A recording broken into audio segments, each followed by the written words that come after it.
வேதத்தை திருப்பிக் கொள்ளலாம். எபிரேயருக்கு எழுதின நிருபம் 9வது அதிகாரம் அதனுடைய 22வது வசனம். எபிரேயர் 9வது அதிகாரம் 22வது வசனம்.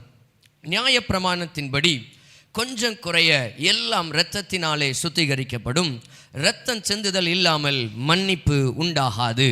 இரத்தம் சிந்துதல் இல்லாமல் மன்னிப்பு உண்டாகாது. நேற்றைய தினத்தில் இயேசுவின் இரத்தத்தின் வல்லமையை குறித்து தியானிக்க கர்த்தர் நமக்கு கிருபை செய்தார். இயேசு கிறிஸ்துவின் இரத்தத்திற்கும் மற்ற இரத்தத்திற்கும் உள்ள வித்தியாசம் என்ன என்கிறதை கர்த்தர் தியானிக்க கிருபை கொடுத்தார்.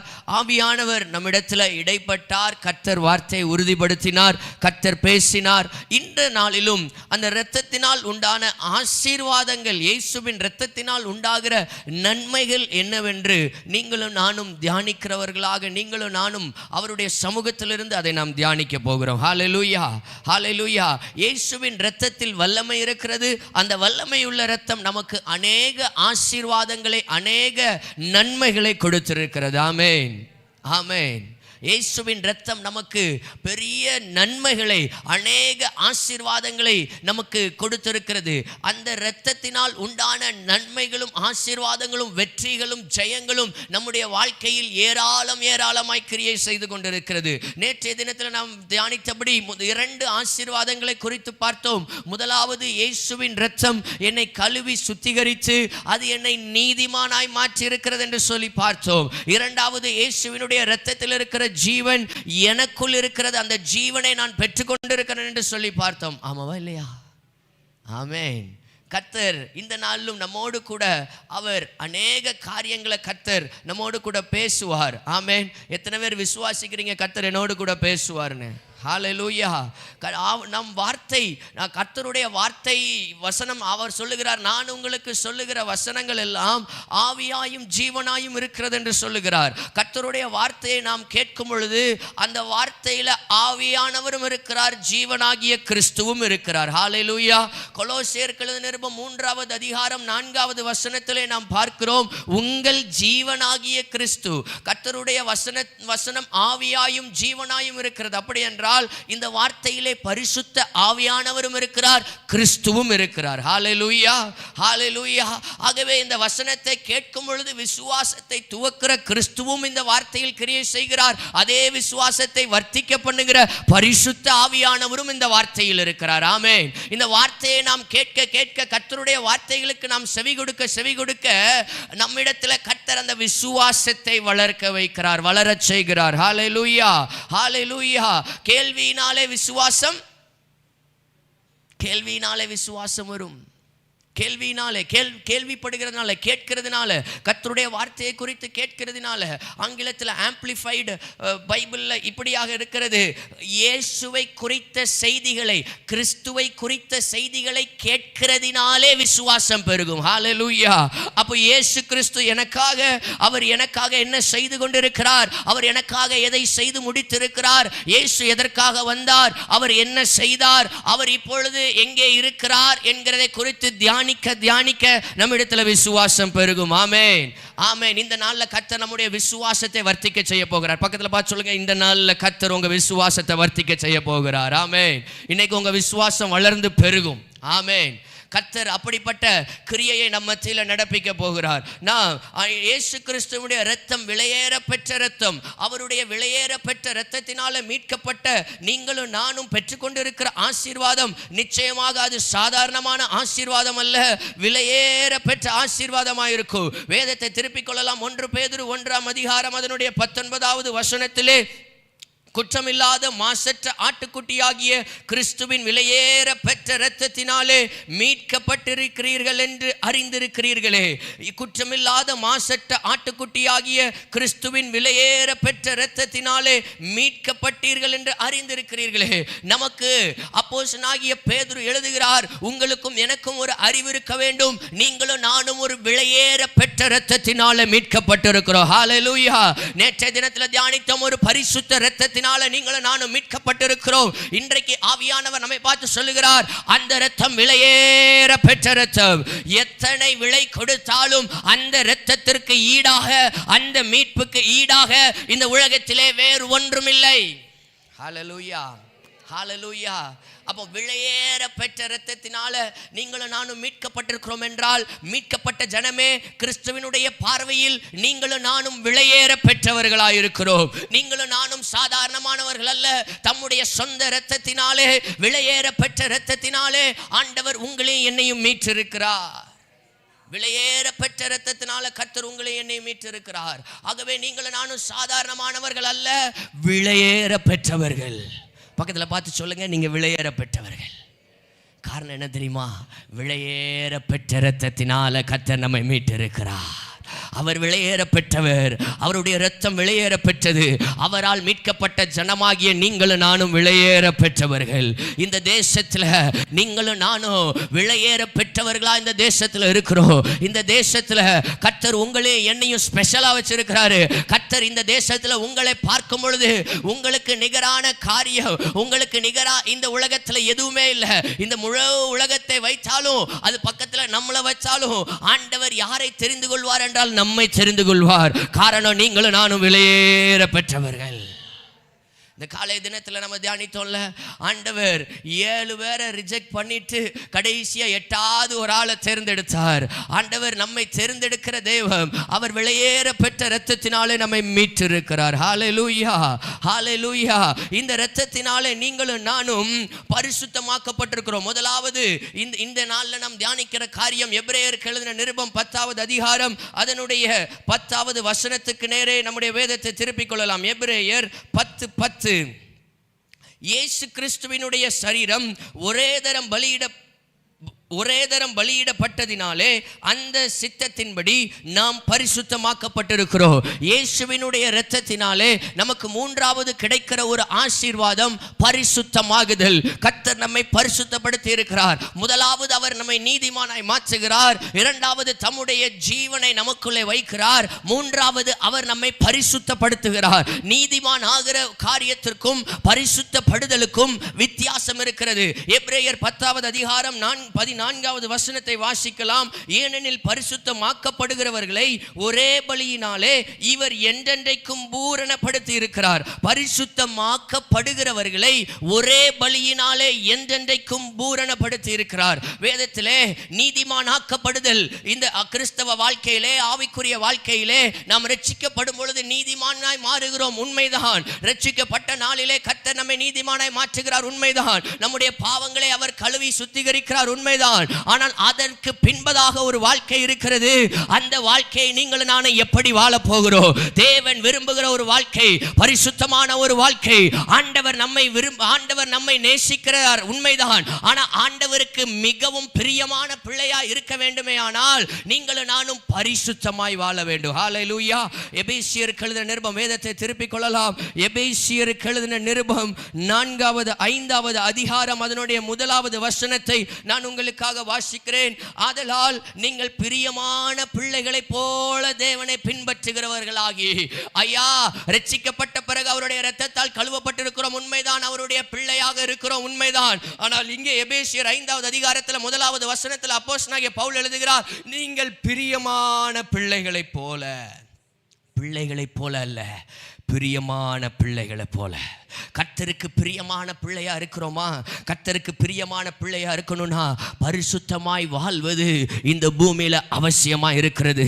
பரிசுத்த ஆவியானவர் வரும் பொழுது நீங்களும் நானும் பலன் அடைகிறோம். உண்மைதான். ஆனா பரிசுத்த ஆவியானவர் நமக்கு எதற்காக அவர் கொடுக்கப்படுகிறார், அனுப்பப்பட்டிருக்கிறார்? இந்த உலகத்திலே சாட்சியாய் வாழ்கிறதற்காக.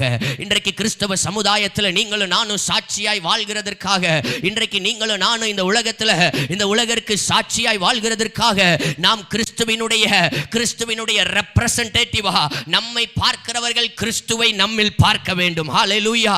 அப்போஸ்தலனாகிய பவுல் சொல்லுகிறார், நான் அல்ல, கிறிஸ்துவே என்னில் பிழைத்திருக்கிறார். அப்படியானால் அர்த்தம் என்ன? என்னை காண்கிறவன் என்னை காணவில்லை, எனக்குள் இருக்கிற கிறிஸ்துவை காண்கிறான்.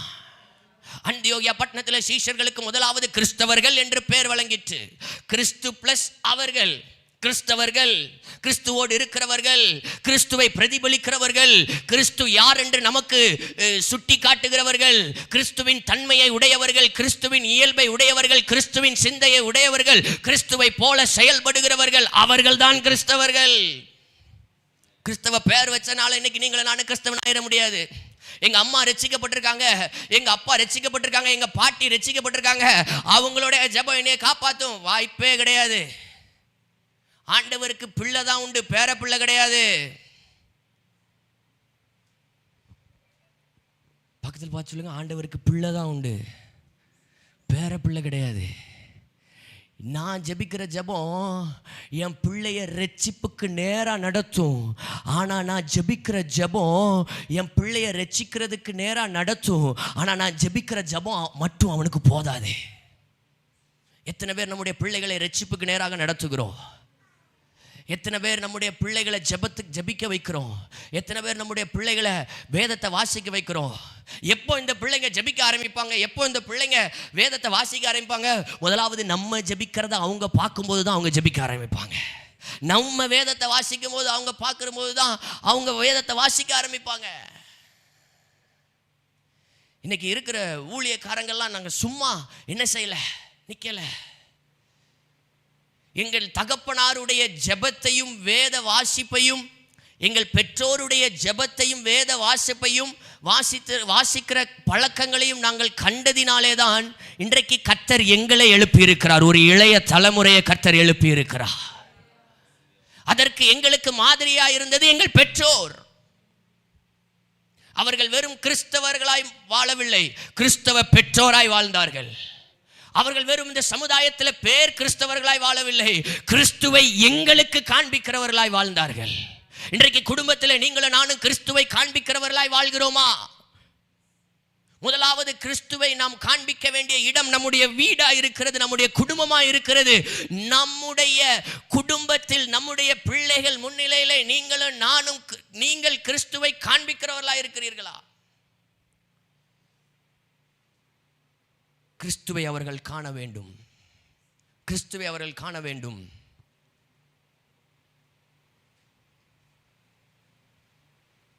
ஆண்டவர் அதை தான் நம்மிடத்தில் எதிர்பார்க்கிறார். ஆண்டவர் அதை தான் நம்மிடத்தில் எதிர்பார்க்கிறார். நீதிமானாக்கப்படுகிறோம் உண்மைதான், அவருடைய ஜீவனை பெற்றுக்கொள்கிறோம் உண்மைதான். பரிசுத்தமாய் வாழ வேண்டியது நம்முடைய அடிப்படை கடமையாயிருக்கிறது, நம்முடைய அடிப்படை கடமையாயிருக்கிறது. இந்த வேதத்தில் விசுவாசம் இல்லாமல் தேவனுக்கு பிரியமாக இருப்பது கூடாத காரியம். தேவனுக்கு பிரியமாக இருப்பது கூடாத காரியம். விசுவாசம் இல்லாமல், பரிசுத்தம் இல்லாமல் தேவனை தரிசிக்க முடியாது. விசுவாசமும் பரிசுத்தமும் இணைந்து செயல்படுகிறது. விசுவாசம் வேறே பரிசுத்தம் வேறே என்று அல்ல. விசுவாசத்தை காத்துக்கொள்ளும் பொழுது பரிசுத்தத்தை காத்துக்கொள்ள முடியும். அப்போஸ்தலனாகிய பவுல் சொல்லுகிறார், நல்ல போராட்டத்தை போராடினேன், ஓட்டத்தை முடித்தேன், விசுவாசத்தை காத்துக்கொண்டேன். எவ்வளவோ பெரிய அப்போஸ்தலர், எத்தனையோ ஊழியங்களை செய்தவர், எத்தனையோ தலைவர்களை உருவாக்கியவர், அநேக ஊழியர்களை உருவாக்கியவர். இப்போ சொல்லுகிறார், நல்ல போராட்டத்தை போராடினேன், ஓட்டத்தை முடித்தேன், என் ஊழியத்தை காத்துக்கொண்டேன் என்று எழுதவில்லை, என்னுடைய ஆத்துமாக்களை காத்துக்கொண்டேன் என்று எழுதவில்லை, நான் கட்டின சபைகளை காத்துக்கொண்டேன் என்று எழுதவில்லை, என்னுடைய பரிசுத்தத்தை காத்துக்கொண்டேன்னு கூட எழுதல. எப்படி எழுதி இருக்கிறார்னா, விசுவாசத்தை காத்துக்கொண்டேன். ஏனென்றால் அப்போஸ்தலனாகிய பவுலுக்கு ஒன்று நன்றாய் தெரியும், என்னுடைய விசுவாசம் என்னை பரிசுத்தமாய் வாழச் செய்யும். ஹல்லேலூயா, ஹல்லேலூயா. எபிரேயருக்கு எழுதின நிருபம் 11வது அதிகாரத்தில் பார்க்கிறோம். அந்த விசுவாச பட்டியலை பார்க்கிறோம். 24வது வசனம், விசுவாசத்தினாலே மோசே தான் பெரியவனான போது பார்வோனுடைய குமாரத்தியின் மகன் எனப்படுவதை வெறுத்து. விசுவாசத்தினாலே மோசே பெரியவனான பொழுது தன் பார்வோனுடைய குமாரத்தியின் மகன் எனப்படுவதை அவன் வெறுக்கிறான். விசுவாசம் அவனை வெறுக்க வேண்டியவைகளை வெறுக்க செய்கிறது, விட்டுவிட வேண்டியவைகளை விட்டுவிட செய்கிறது. விசுவாசம் எதை அவன் தெரிந்து கொள்ள வேண்டுமோ அதை சரியாய் தெரிந்து கொள்ள வைக்கிறது. ஹல்லேலூயா, ஹல்லேலூயா. மோசே பெரியவனான பொழுது வெறுக்க வேண்டியவைகளை வெறுத்தான். எது அவனை வெறுக்க வைத்தது? விசுவாசம் வெறுக்க வைத்தது. எது வெறுக்க வைத்தது? விசுவாசம் வெறுக்க வைத்தது. இன்றைக்கு நம்மிடத்தில் இருக்கிற விசுவாசம் எப்படி இருக்கிறது? வெறுக்க வேண்டியவைகளை வெறுக்க வைக்கிறதா? நாம் விரும்ப வேண்டியவைகளை விரும்ப வைக்கிறதா? அதை நாம் சோதித்து பார்க்க வேண்டும். இல்லை என்றால் நம்முடைய விசுவாசத்தில் எங்கேயோ குறை இருக்கிறது. நம்முடைய விசுவாசத்தில் எங்கேயோ நாம் தவறுகிறவர்களாக இருக்கிறோம். விசுவாசத்தில் தவறினவன் பரிசுத்தமாய் வாழ முடியாது. விசுவாசத்தில் தவறினவன் தேவனுக்கு பிரியமாய் வாழ முடியாது. விசுவாசம் இல்லாமல் தேவனுக்கு பிரியமாய் இருப்பது பரிசுத்தமாக இருக்கிறது தேவனுக்கு பிரியமா, பிரியம் இல்லையா? ஆமாம். அப்போ விசுவாசம் இல்லைன்னா பரிசுத்தமாக வாழ முடியாது. ஆகையினால தான் அப்போஸ்தலனாகிய பவுல் தெளிவாக எழுதுகிறார். 1 தெசலோனிக்கேயர் 5வது அதிகாரம், வேதத்தை திருப்பிக் கொள்ளலாம். 1 தெசலோனிக்கேயர் 5வது அதிகாரம் அதனுடைய 23வது வசனத்தை உங்களுக்காக வாசிக்கிறேன். சமாதானத்தின் தேவன் தாமே உங்களை முற்றிலும் பரிசுத்தமாக்குவாராக. நம்மை பரிசுத்தமாக்குகிறது யார்? சமாதானத்தின் தேவன். உங்கள் ஆவி, ஆத்துமா, சரீரம் முழுவதும் நம்முடைய கர்த்தராகிய இயேசு கிறிஸ்து வரும்பொழுது குற்றமற்றதாய் இருக்கும்படி காக்கப்படுவதாக. உங்களை அழைக்கிறவர் உண்மையுள்ளவர், அவர் அப்படியே செய்வார். ஹல்லேலூயா. இந்த ஆவி, ஆத்துமா, சரீரத்தை கரை திரையற்றதாய் குற்றமற்றதாய் காக்கிறது யாருடைய வேலையா இருக்கிறதுனா ஆண்டவருடைய வேலையா இருக்கிறது. ஆண்டவரோடு நாம் இணைந்து செயல்படுகிற அது ஒரு வேலையா இருக்கிறது. தேவனோடு இணைக்கப்படுகிறதுனால நாமும் தேவனும் சேர்ந்து இணைந்து செய்கிற ஒரு வேலையா இருக்கிறது. இதை காக்கிறது, இதை இந்த ஆவி, ஆத்துமா, சரீரம் கரைதிரை அற்றதாய் குற்றமற்றதாய் அவர் வரும் பொழுது நிற்கும் பொழுது, அவர் வரும் பொழுது நிறுத்தப்படுவதற்காக இது காக்கப்படுவது நம்முடைய கரத்திலும் தேவனுடைய கரத்திலும் இருக்கிறது. இதுல ரொம்ப அதிகமா செயல்படுகிறது நம்முடைய விசுவாசம். ஹல்லேலூயா. வேதத்தை திருப்பிக் கொள்ளலாம். ஆதியாகமம் 3வது அதிகாரம், ஆதியாகமம் 3வது அதிகாரம் அதனுடைய 5வது வசனம். ஆதியாகமம் 3வது அதிகாரம் அதனுடைய 5வது வசனம். நீங்கள் இதை புசிக்கும் நாளிலே உங்கள் கண்கள் திறக்கப்படும் என்றும் நீங்கள் நன்மை தீமை அறிந்து தேவர்களைப் போல இருப்பீர்கள் என்றும் தேவன் அறிவார் என்றது. 6வது வசனம். அப்பொழுது ஸ்திரீயானவள் அந்த விருட்சம் புசிப்புக்கு நல்லதும் பார்வைக்கு இன்பமும் புத்தியை தெளிவிக்கிறதற்கு இச்சிக்கப்படத்தக்க விருட்சமாய் இருக்கிறது என்று கண்டு அதன் கனியை பறித்து புசித்து தன் புருஷனுக்கும் கொடுத்தாள், அவனும்.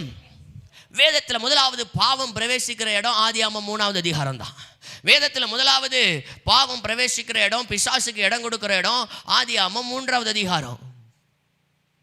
அங்கே பிசாசு ஒரு தந்திரத்தை, ஒரு காரியத்தை, ஒரு பொய்யை அவர்களுடைய இருதயத்தில் விதைக்கிறான். 5வது வசனத்தில், நீங்கள் இதை புசிக்கும் நாளிலே உங்கள் கண்கள் திறக்கப்படும் என்றும் நீங்கள் நன்மை தீமை அறிந்து தேவர்களைப் போல இருப்பீர்கள் என்றும். உங்கள் கண்கள் திறக்கப்படும். ஓகே, இதை புசிக்கும் நாளிலே நீங்கள் யாரை போல் இருப்பீர்கள்? தேவர்களைப் போல. அப்படின்னா அர்த்தம் என்ன? அப்படின்னா அர்த்தம் என்ன சொல்லுங்க. வாசிக்கலாம். ஆதியாகமம் 1வது அதிகாரம் 26வது வசனம். பின்பு தேவன் தம்முடைய சாயலாகவும் தம்முடைய ரூபத்தின்படியும், பின்பு தேவன் நமது சாயலாகவும் நமது ரூபத்தின்படியையும் மனுஷனை உண்டாக்குவோமாக. அவர்கள் சமுத்திரத்தின் மச்சங்களையும் ஆகாயத்து பறவைகளையும் மிருக ஜீவன்களையும் பூமியின் மேல் ஊறும் சகல பிராணிகளையும் ஆள கடவர்கள் என்றார். 27. தேவன் தம்முடைய சாயலாகவே மனுஷனை சிருஷ்டித்தார், அவனை தேவ சாயலாகவே, தேவ சாயலாக சிருஷ்டித்தார். அப்போ இதை நீங்கள் புசிக்கும் நாளிலே தேவர்களை போல இருப்பீர்கள்னா என்ன அர்த்தம்னா, நீங்கள் தேவ சாயலை பெற்றுக்கொள்வீர்கள், தேவனுடைய ரூபத்தை பெற்றுக்கொள்வீர்கள். ஆனால் ஏற்கனவே ஆண்டவர் அவங்களை எப்படி தான் உண்டாக்கி வச்சிருக்கிறாரு. இப்போ பிசாசு ஏற்கனவே இருக்கிறத இல்லைன்னு என்ன செய்கிறான்? விதைக்கிறான். இப்போ பிசாசு ஏற்கனவே பெற்றுக்கொண்டதை, ஏற்கனவே அவர்கள் அனுபவித்து கொண்டிருக்கிறதை இல்லைன்னு விதைக்கிறான். இப்போ ஏவாளுக்குள்ளே ஒரு விசுவாசம், ஆண்டவர் அவரை போல தான் உண்டாக்கி என்னை இந்த பூமியில் வச்சிருக்கிறார், அவரை போல தான் ஆதாமையும் ஏவாளையும் உண்டாக்கி இந்த பூமியில் வச்சிருக்கிறாருங்கிற தேவன் மீது இருக்கிற விசுவாசம் இருந்துருந்துச்சுன்னா இந்த பொல்லாத பிசாசை பார்த்து என்ன சொல்லியிருப்பாங்கன்னா, ஏ பிசாசே, அவர் ஏற்கனவே அவருடைய சாயலில் தான் என்னை உண்டாக்கி வச்சிருக்கிறாரு, இப்போ நீ என்னைய வஞ்சிக்க வாரியா? அப்போ வேதத்தில் பிரவேசித்த முதல் பாவம் என்ன தெரியுமா? அவிசுவாசம். ஒருவருடைய கீழ்ப்படியாமையினால, அவிசுவாசத்தினால் உண்டான கீழ்ப்படியாமை. ஆகையால தான் அப்போஸ்தலனாகிய பவுல் ரொம்ப தெளிவாக எழுதினார், நல்ல போராட்டத்தை போராடினேன், ஓட்டத்தை முடித்தேன், விசுவாசத்தை காத்துக்கொண்டேன். விசுவாசத்தை காத்துக்கொண்ட அப்போஸ்தலனாகிய பவுலுக்கு ஒரு நிச்சயம் இருந்தது, எனக்காக ஒரு நீதியின் கிரீடம், எனக்காக ஒரு ஜீவ கிரீடம் வைக்கப்பட்டிருக்கிறது. எனக்காக ஒரு மகிமை, பரலோகத்தில் ஒரு பெரிய மகிமையை நான் காணப்போகிறேன். கர்த்தர் எனக்காக ஆயத்தம் பண்ணி வைத்திருக்கிறதை நான் சுதந்தரிக்க போகிறேன். ஹல்லேலூயா, ஹல்லேலூயா. அப்போ பரிசுத்தமாய் வாழ்றதுக்கு விசுவாசம் ரொம்ப முக்கியமாக இருக்குது. எது ரொம்ப முக்கியமாக இருக்குது? பக்கத்தில் சொல்லுங்கள், உங்கள் விசுவாசம் ரொம்ப முக்கியம். சொல்லுங்கங்க, நல்லா சொல்லுங்க, நல்லா காதில் கேட்கட்டும், நல்ல மைண்டில் ஸ்டோர் ஆகட்டும். நீங்கள் பரிசுத்தமாக வாழ்கிறதுக்கு நீங்கள் தேவன் பேரில் வைக்கிற விசுவாசம் மிகவும் முக்கியமாக இருக்கிறது. நீங்கள் யார் மேலே விசுவாசம் வைக்கிறீங்கிறது ரொம்ப முக்கியமாக இருக்குது. நீங்கள் பரிசுத்தமாக வாழ்கிறதுக்கு உங்கள் சுயத்தின் மேலே விசுவாசம் வச்சிங்கன்னா உங்களால் வாழ முடியாது. நீங்கள் எடுத்த தீர்மானத்தின் மேலே விசுவாசம் வச்சிங்கன்னா உங்களால் பரிசுத்தமாக வாழ முடியாது. உங்களை நீதிமான் ஆக்குறவர் மேல் நீங்கள் விசுவாசம் வைக்கும் பொழுது கர்த்தர் உங்களை பரிசுத்தப்படுத்த உண்மை உள்ளவராயிருக்கிறார். ஹல்லேலூயா. அதை தான் எபிரேயர் நிருபம் 10வது அதிகாரம் 10வது வசனத்தில் நம்ம வாசிக்கிறோம். அவர் என்ன செய்திருக்கிறார்? பரிசுத்தப்படுத்தி இருக்கிறார். வேதத்தை திருப்பிக் கொள்ளலாம். எபிரேயர் 10:10. இயேசு கிறிஸ்துவினுடைய சரீரம் ஒரே தரம் பலியிடப்பட்டதினாலே அந்த சித்தத்தின்படி நாம் பரிசுத்தமாக்கப்பட்டிருக்கிறோம். 14வது வசனம், ஏனெனில் பரிசுத்தமாக்கப்படுகிறவர்களை ஒரே பலியினாலே இவர் என்றென்றைக்கும் பூரணப்படுத்தி இருக்கிறார். நீதிமானாக்கப்பட்டிருக்கிறோம். அடுத்து என்ன பண்ணப்படணும்? பூரணப்படணும். பூரணப்படுத்தி இருக்கிறார், பரிசுத்தமாக்கி இருக்கிறார். ஆனால் இந்த பரிசுத்தத்தில் ஒரு வளர்ச்சி இருக்க வேண்டும். இந்த பரிசுத்தத்தில் ஒரு வளர்ச்சி இருக்க வேண்டும். ஒரு 3 பேர் வாங்க, திரும்பியும் இன்னைக்கும் ஒரு 3 பேர் வாங்க, எந்திச்சு வாங்க. சின்ன பிள்ளைங்க ஒரு 3 பேர், பயப்படாதீங்க, வாங்க.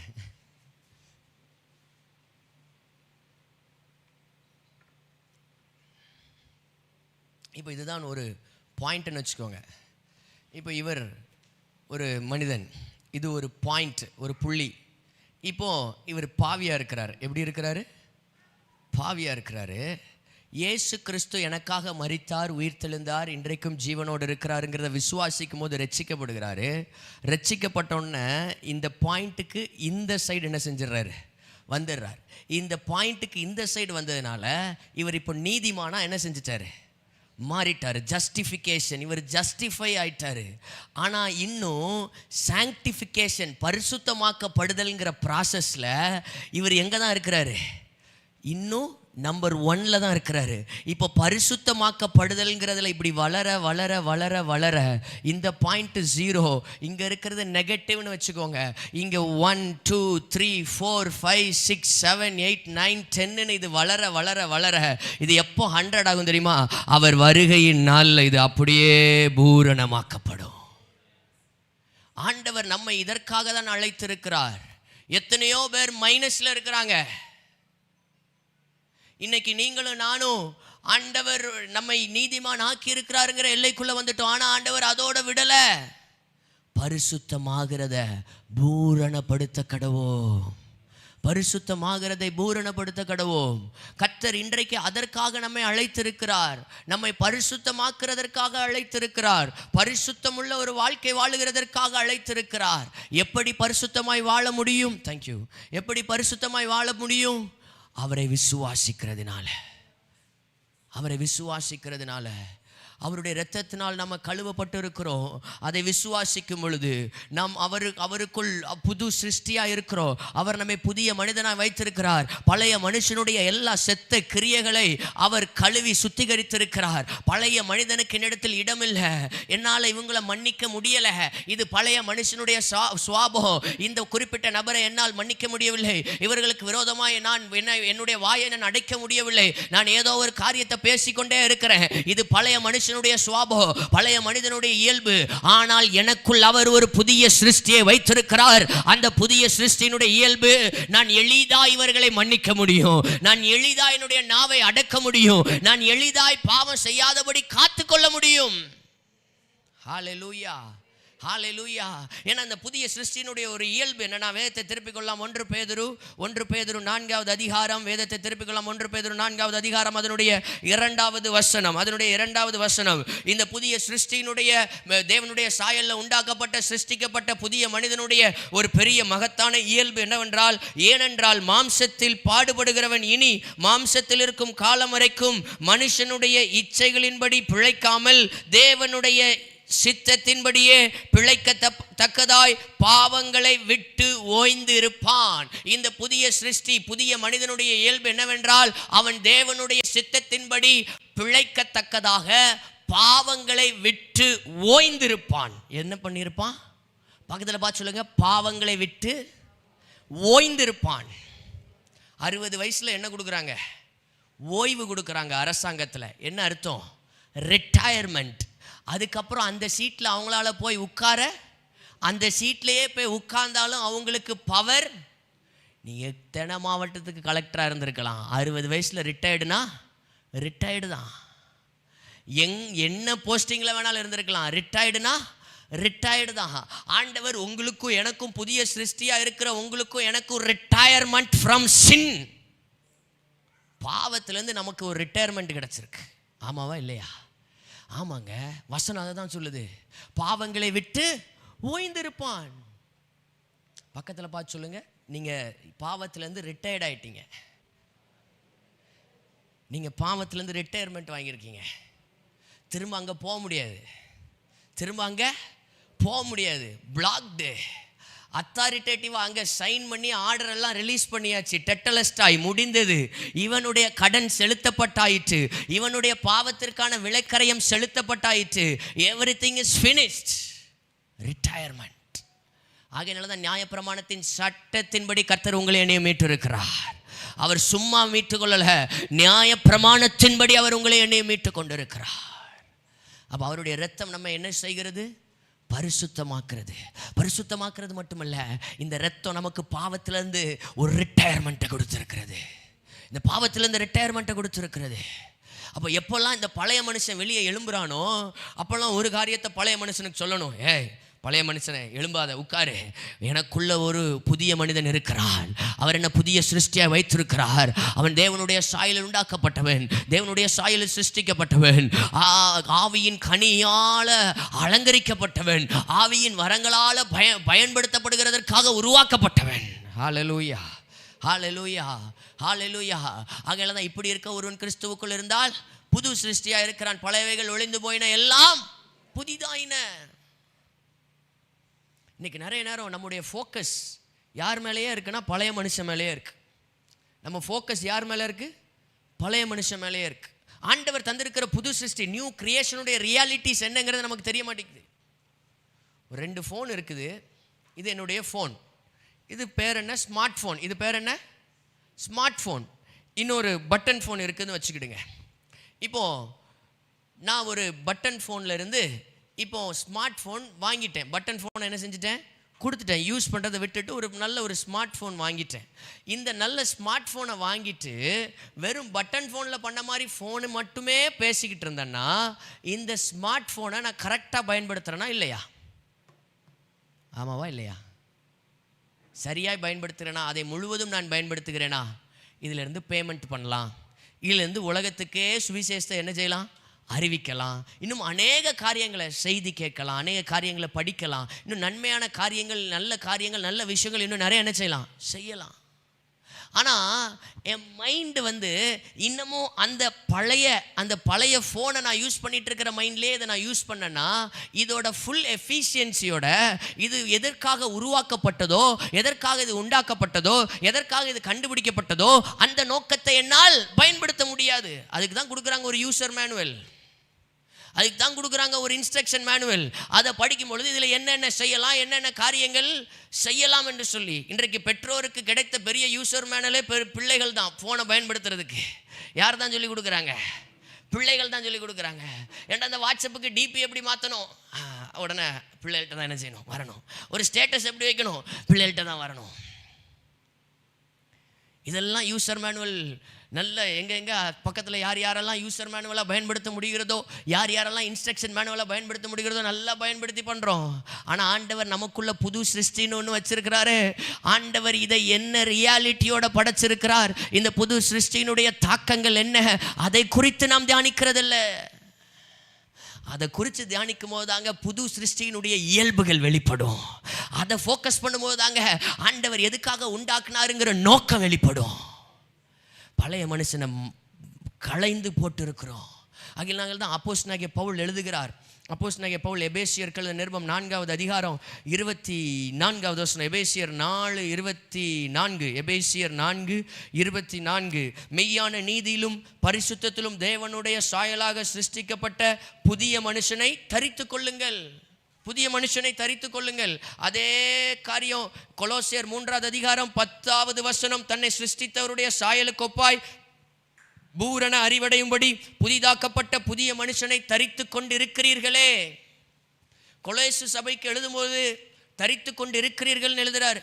எபேசியருக்கு எழுதும்போது தரித்து கொள்ளுங்கள் என்று எழுதுகிறார். அர்த்தம் என்ன? கொலோசு சபையில் இருக்கிறவங்க புது சிருஷ்டியை தரித்து கொண்டு இருந்தாங்க. எபேசு சபையில் இருக்கிறவங்க புது சிருஷ்டியை தரிக்கலைன்னு அர்த்தமா? இல்லை. கொலோசியருக்கு எழுதும் பொழுது அப்போஸ்தலனாகிய பவுல் அங்கே ஆவியை குறித்து எழுதுகிறார். எபேசியருக்கு எழுதும் பொழுது அங்கே ஆத்துமாவை குறித்து எழுதுகிறார். முந்தின வசனம் எபேசியர் 4:23 பார்க்கும் பொழுது, அந்தபடி முந்தின நடக்கைக்குரிய மோசம் போக்கும் இச்சைகளினாலே கேட்டுக்கு போகிற பழைய மனுஷனை நீங்கள் களைந்து போட்டு உங்கள் உள்ளத்திலே புதிதான ஆவி உள்ளவர்களாகி, உள்ளத்திலே உங்கள் ஆத்துமாவிலே புதிதான ஆவியுள்ளவர்களாகி. இங்கே கொலோசியரில் அவர் ஆவியை குறித்து எழுதுகிறார் என்று எப்படி அறிந்து கொள்ள முடியும்? வாசிக்கலாம். 1வது வசனம். நீங்கள் கிறிஸ்துவுடனே கூட எழுந்ததுண்டானால் கிறிஸ்து தேவனுடைய வலது பார்சல் வீற்றிருக்கும் இடத்தில் உள்ள மேலானவைகளை தேடுங்கள். நீங்கள் கிறிஸ்துவுடனே கூட எழுந்ததுண்டானால் என்றால் நீங்களும் நானும் பாவத்துக்கு மரித்து ஆவியிலே கிறிஸ்துவுடனே கூட எழுந்து அவரோடு கூட உன்னதத்தில் உட்கார்ந்து இருக்கிறோம். அங்க ஆவியை குறித்து எழுதுகிறார், இங்க ஆத்மாவை குறித்து எழுதுகிறார். ஆவியில புது சிருஷ்டியுடைய தன்மைகள் இருக்கிறது. ஏன்னா அந்த ஆவி தேவன் தங்குகிற இடமா இருக்கிறது. நம்முடைய ஆவியும் தேவனுடைய ஆவியும் ஒன்றாக இருக்கிறது. 1 கொரிந்தியர் 6வது அதிகாரம் 17வது வசனத்தில் இதை பார்க்கிறோம். நம்முடைய ஆவியும் தேவனுடைய ஆவியும் ஒன்றாக இருக்கு என்று சொல்லி வாசிக்கிறோம். இந்த ஆவியில தேவன் இருக்கிறார். இது புது சிருஷ்டியாகவே தான் இருக்கிறது. அவர் எப்படி உண்டாக்கினாரோ அந்த தன்மைகளோடு இருக்கிறது. ஆனா இந்த ஆத்துமாவுல புது சிருஷ்டியினுடைய காரியங்கள் இருக்கிறதா? இந்த மைண்ட்ல புது சிருஷ்டி. நான் புதிதாக்கப்பட்ட மனிதன், இதற்கானவன் அல்ல. நான் இந்த பாவத்திற்கு பின்னே ஓடுக வேண்டியவன் அல்ல. இந்த பாவத்தை வெறுக்கிற இயல்பை கர்த்தர் எனக்குள்ள வைத்திருக்கிறார். நான் இந்த பாவத்திற்கு அடிமைப்பட்டவன் அல்ல. நான் கிருபைக்கு கீழ்ப்பட்டிருக்கிறபடியால் பாவம் என்னை மேற்கொள்ள மாட்டாது. இந்த இயல்புல கர்த்தர் என்னை வைத்திருக்கிறாருங்கிற அறிவு இந்த மைண்ட்ல ஏறி இருக்கா? அதனாலதான் வசனம் சொல்லுது, அறிவில்லாமல் ஜனங்கள் சங்காரமாகிறார்கள்.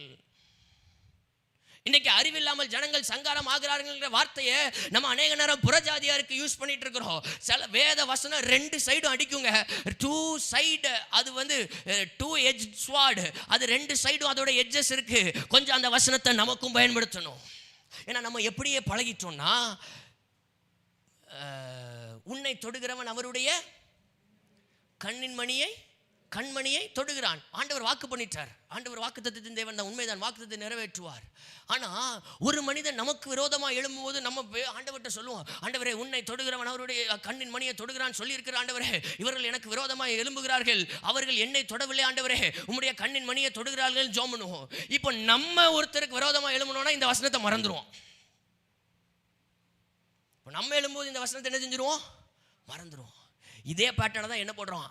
அறிவில்லாமல் என் ஜனங்கள் சங்காரமாகிறார். யாருப்பா சங்காரமாகிறா? ரோட்ல நடந்துட்டே போறாங்கல்ல, அவங்க சங்காரமாகிறாங்களா? எங்க அங்க கண்ணில் துரும்பு தாங்க இருக்கு, இங்க பெரிய உத்திரமே என்னைய மறைச்சிக்கிட்டு இருக்கு, என் கண்ணை மறைச்சிக்கிட்டு இருக்கு, வெளிச்சத்தை பார்க்காதபடிக்கு. இன்னைக்கு பார்த்தோம்ல, தாவீதுக்கு ஒரு வெளிப்பாடு இருந்தது, கிறிஸ்துவை குறித்த வெளிப்பாடு.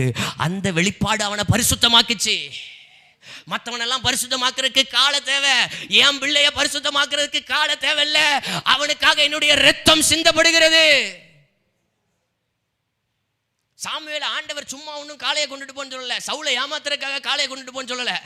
நான் கூட நிறைய நேரம் வாசிக்கும் போது நினச்சேன், நிறைய நேரம் வாசிக்கும் போது நினச்சிருக்கேன், ஆண்டவர் பாருங்களேன் எவ்வளோ அழகாக ட்ரிக்காக நடத்துகிறாரு.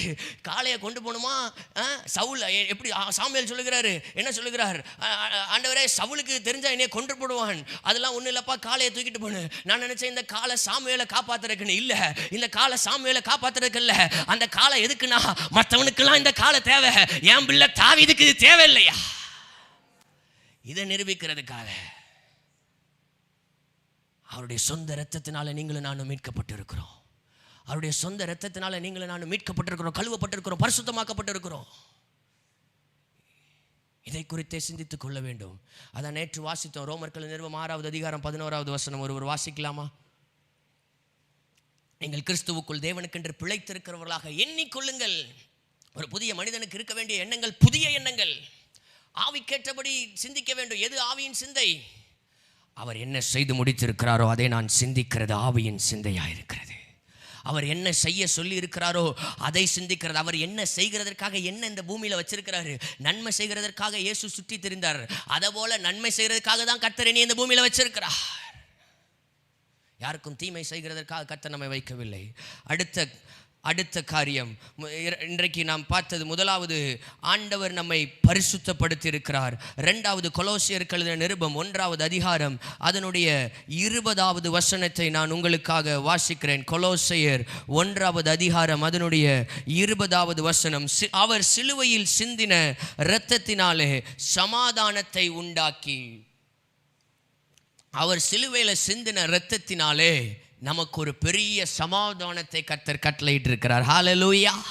எத்தனை பேர் விசுவாசிக்கிறீங்க? முதலாவது ஆண்டவர் நீதிமானாக்கினார், 2வது ஜீவனை கொடுத்தார், 3வது பரிசுத்தப்படுத்தினார், 4வது அவர் சிலுவையில் சிந்தின இரத்தத்தினாலே உங்களுக்கும் எனக்கும் சமாதானம் உண்டாயிருக்கிறது. உங்களுக்கும் எனக்கும் சமாதானம் உண்டாயிருக்கு. ரோமருக்கு எழுதின நிருபம் 5வது அதிகாரம் அதனுடைய 1வது வசனத்தில் நாம் வாசிக்கிறோம். ரோமருக்கு எழுதின நிருபம் 5வது அதிகாரம் அதனுடைய 1வது வசனம். இப்படி இருக்க விசுவாசத்தினாலே நாம் நீதிமான்கள் ஆக்கப்பட்டிருக்கிறபடியால், இப்படி இருக்க விசுவாசத்தினாலே நாம் நீதிமான்கள் ஆக்கப்பட்டிருக்கிறபடியால் நம்முடைய கர்த்தராகிய இயேசு கிறிஸ்துவின் மூலமாய் தேவனிடத்தில் சமாதானம் பெற்றிருக்கிறோம். முதலாவது இந்த சமாதானத்தை நாம் எங்கே பெற்றிருக்கிறோம்? தேவனிடத்தில் சமாதானம். அவருடைய இரத்தம் சிந்தப்பட்டதினாலே உலகத்திற்கும் மனுக்குலத்திற்கும் தேவனுக்கும் இடையில் ஒரு பிரிவு இருந்தது, ஒரு பகை இருந்தது. எதனால் உண்டான பகை? பாவத்தினால் உண்டான பகை. இந்த பாவம் மன்னிக்கப்படும் நாளில் தான் இந்த பகை, இந்த சிலுவையில் இந்த பாவம் மன்னிக்கப்படுகிற நாள் தான் இந்த பகை என்ன செய்யப்படும் என்றால் முறிக்கப்படும். தேவனுக்கும் மனிதனுக்கும் இருக்கிற பிளவு அது சரி செய்யப்படும். அதில் அவர் என்ன செஞ்சிருக்கிறார்? சமாதானப்படுத்தியிருக்கிறார்.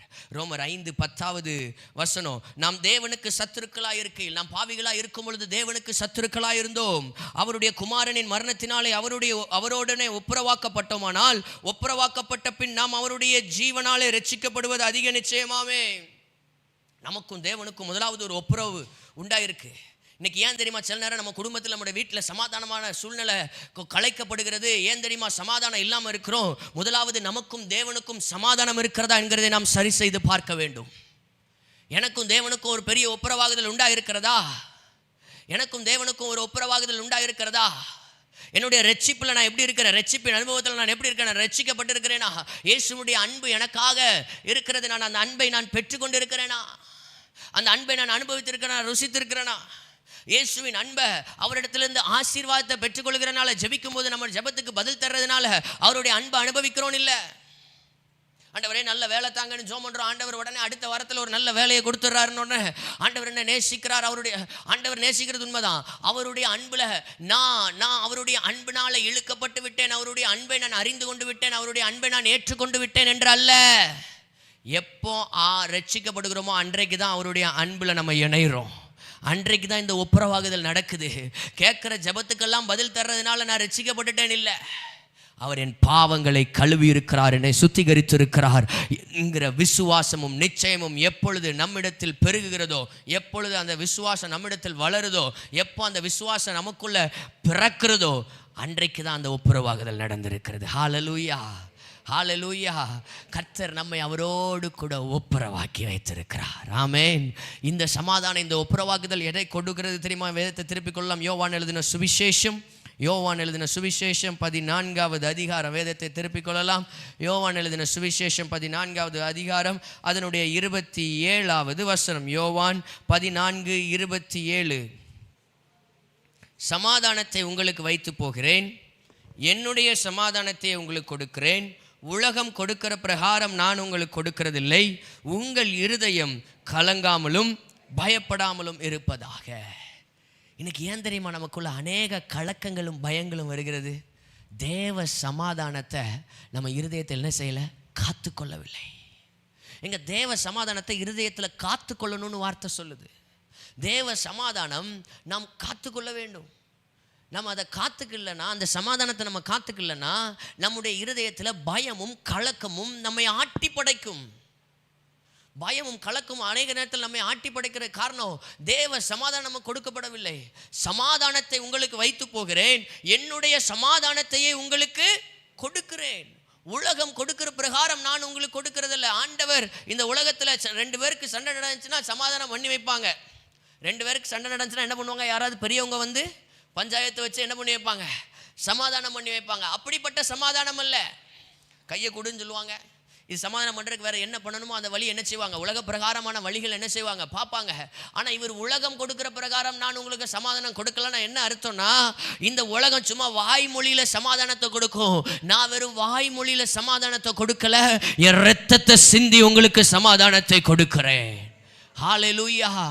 இது சமாதான உடன்படிக்கையா இருக்கிறது. இது சமாதான உடன்படிக்கையா இருக்கிறது. இது உடன்படிக்கை.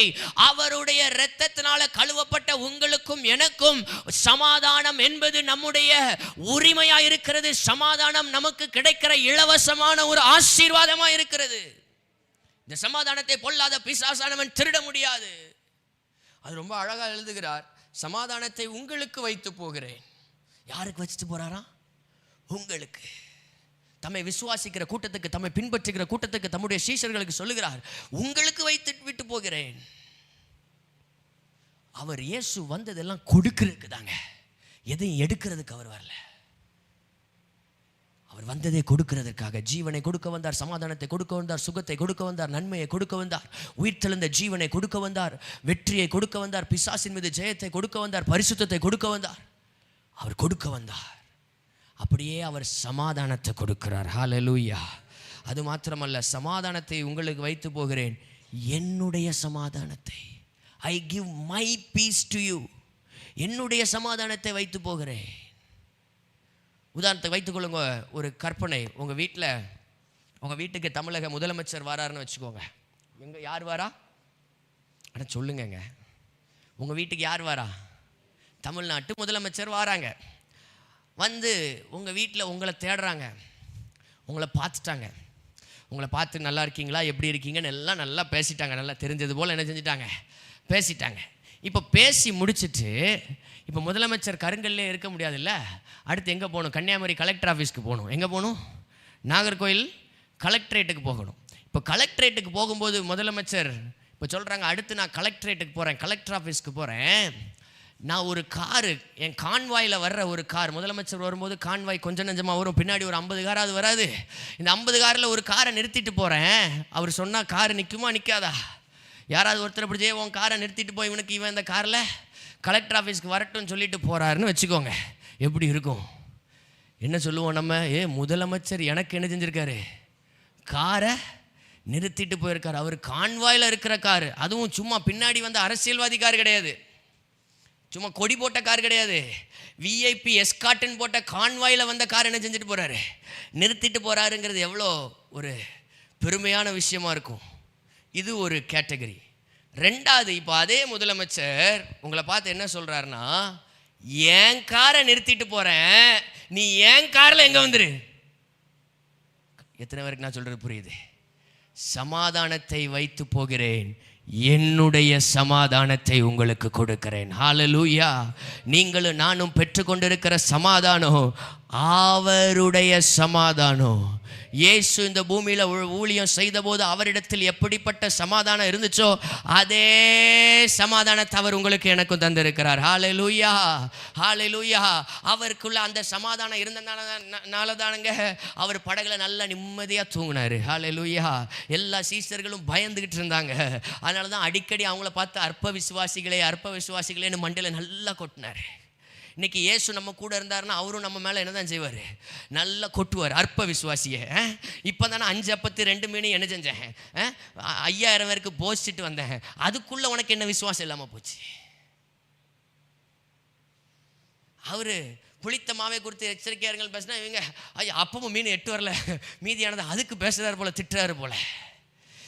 ஆண்டவரோட அலைனே ஆக மாட்டேங்கும் நம்ம சில நேரம். அதுதான் பிரச்சனை. எங்கே அலையனாக மாட்டேங்கும்? ஆண்டவரோடு அலையனாக மாட்டேங்கும். அதனால தான் சொல்கிறார், நீங்கள் என்ன ஆவியுடையவர்களாக இருக்கிறீர்கள், நீங்கள் இன்னும் ஆவியுடையவர்களாக இருக்கிறீர்கள். அவரோடு அலையனாகணும்னா அவரோடைய பரிசுத்தாவியானவரோட இணைஞ்சிருக்கணும். ஹல்லேலூயா. இயேசுவோடு ஒரு அலைன்மெண்ட் இருக்கணும். இயேசுவோடு கூட இருக்கிற ஒரு அனுபவம், இயேசு சிந்திக்கிறது, இயேசு எதை செய்ய போகிறது எல்லாம் புரிந்து கொள்ளணும்னா பரிசுத்த ஆவியானவரோடு கூட இருக்கிற ஒரு அனுபவம் இருக்க வேண்டும். அப்போ 4வது ஆசீர்வாதம் நமக்கு என்ன கிடைக்குதுன்னா, அவர் நமக்கு எதை கொடுக்கிறார்? சமாதானத்தை கொடுக்கிறார். அடுத்தது நாம் எபேசியர்கள் நிருபம் 2வது அதிகாரம் அதனுடைய 10வது வசனத்துக்கு நம்முடைய வேதத்தை திருப்பிக் கொள்ளலாம். எபேசியர் 2வது அதிகாரம் அதனுடைய 10வது வசனம். எபேசியர் 2வது அதிகாரம் 10வது வசனம். ஏனெனில் நற்கிரியைகளை செய்கிறதற்கு 13வது வசனம். எபேசியர் 2வது அதிகாரம் 13வது வசனம். முன்னே தூரமாயிருந்த நீங்கள் இப்பொழுது கிறிஸ்து இயேசுவுக்குள் கிறிஸ்துவின் இரத்தத்தினாலே சமீபமானீர்கள். ஹல்லேலூயா, ஹல்லேலூயா. ஆண்டவர் 5வது நம்ம கொடுத்திருக்கிற ஆசீர்வாதம், நம்மை சமீபமாக்கி இருக்கிறார். பாளையத்துக்கு புறம்பே இருந்த புறஜாதியார் என்று அழைக்கப்பட்ட, அவருக்கு சொந்தம் இல்லாதவர்கள் என்று அழைக்கப்பட்ட உங்களே என்னையும் அவர் என்ன செய்திருக்கிறார் என்றார், அவருக்கு சமீபமாக்கி இருக்கிறார். அதே அதிகாரம் 11வது வசனம்.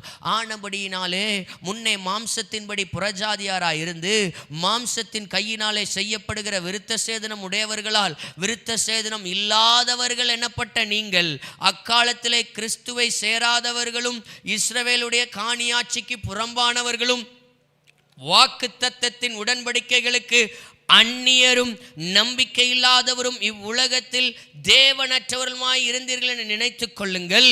முன்னே தூரமாயிருந்த நீங்கள் இப்பொழுது கிறிஸ்து இயேசுவுக்குள் கிறிஸ்துவின் இரத்தத்தினாலே சமீபமானீர்கள்.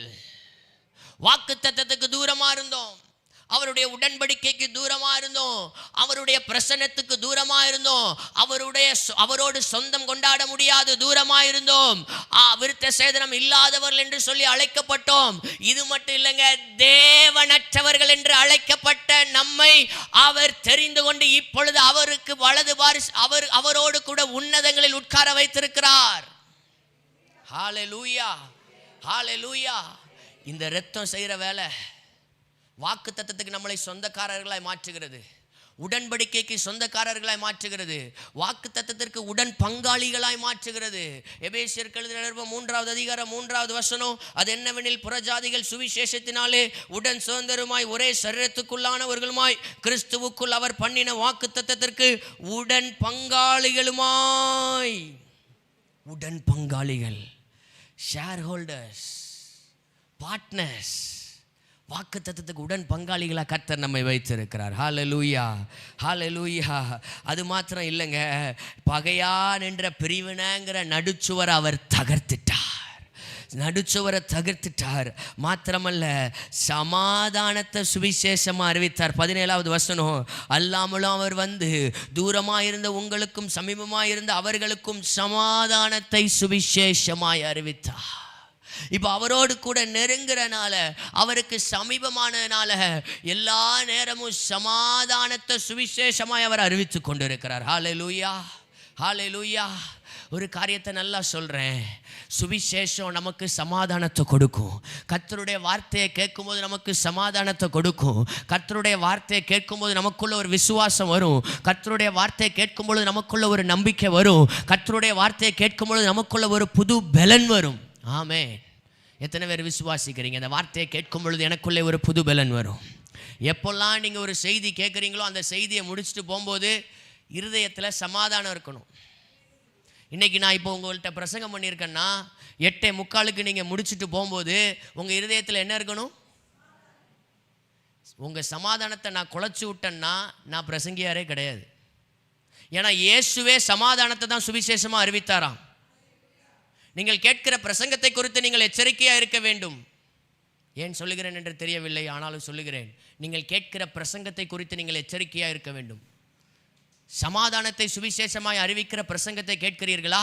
இல்லை இந்த பிரசங்கத்தை கேட்டுட்டு ஆண்டவர் என்னை விட்டு போயிட்டாரோ அப்படின்னு நினைக்கிற பிரசங்கத்தை கேட்குறீங்களா? கிருபையினாலே விசுவாசத்தை கொண்டு ரட்சிக்கும். கிருபையினாலே பயத்தை கொண்டல்ல, கிருபையினாலே பயத்தை கொண்டல்ல. பயமுறுத்துகிற பிரசங்கத்தை பண்ணுகிறதற்காக கர்த்தர் எங்களை அழைக்கவில்லை. உங்கள் விசுவாசத்தை கட்டுகிற பிரசங்கத்தை பண்ணுகிறதற்காக கர்த்தர் எங்களை அழைத்திருக்கிறார். உங்களை கட்டி எழுப்புகிற வார்த்தைகளை கொடுக்கிறதற்காக கர்த்தர் எங்களை அழைத்திருக்கிறார். எங்களுடைய அழைப்பு உங்களை கட்டி எழுப்புகிற அழைப்பு தான். உங்களை உடைக்கிறதுக்காக எங்களை அழைக்கலை. உங்களை உடைக்க மாட்டார். உங்கள்கிட்ட உள்ள சில காரியங்களை தான் உடைப்பார். அவர் உடைக்கிறார்னா நம்மளை உடைக்க மாட்டார். நம்மகிட்ட உள்ள சில விஷயங்களை உடைப்பார். ஆனால் கட்டினார்னா நம்மளை கட்டுவார். ஹல்லேலூயா. அதுதான் ஆண்டவருடைய ஸ்பெஷாலிட்டி. அதுதான் ஆண்டவருடைய ஸ்பெஷாலிட்டி. எரேமியாவை அழைக்கிறாரு, உடைக்கிறதுக்கு தான் அழைக்கிறாரு. ஆனால் அடுத்தது என்ன சொல்றாரு? உடைச்சி கட்டுவான்பா. அவர் உடைச்சார்னா நம்மகிட்ட இருக்கிற சில அசுத்தமான கிரியைகளை உடைப்பார்.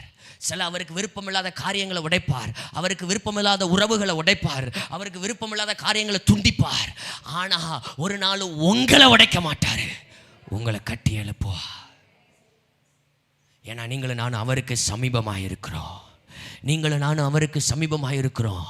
இப்போ அவருக்கு சமீபமாயிட்டோன்னா அதில் கிடைக்கிற ஒரு மிகப்பெரிய ஸ்லாக்கியம், மிகப்பெரிய ஆசீர்வாதம் என்னன்னா, நமக்காக அவர் யுத்தத்தை நடப்பிக்கிற தேவனாக இருக்கிறார்.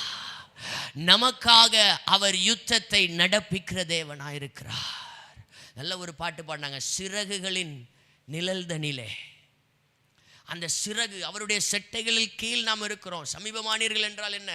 அவருக்குள், அவருடைய நிழலுக்குள், அவருடைய செட்டைகளுக்குள் நாம் இருக்கிறோம்.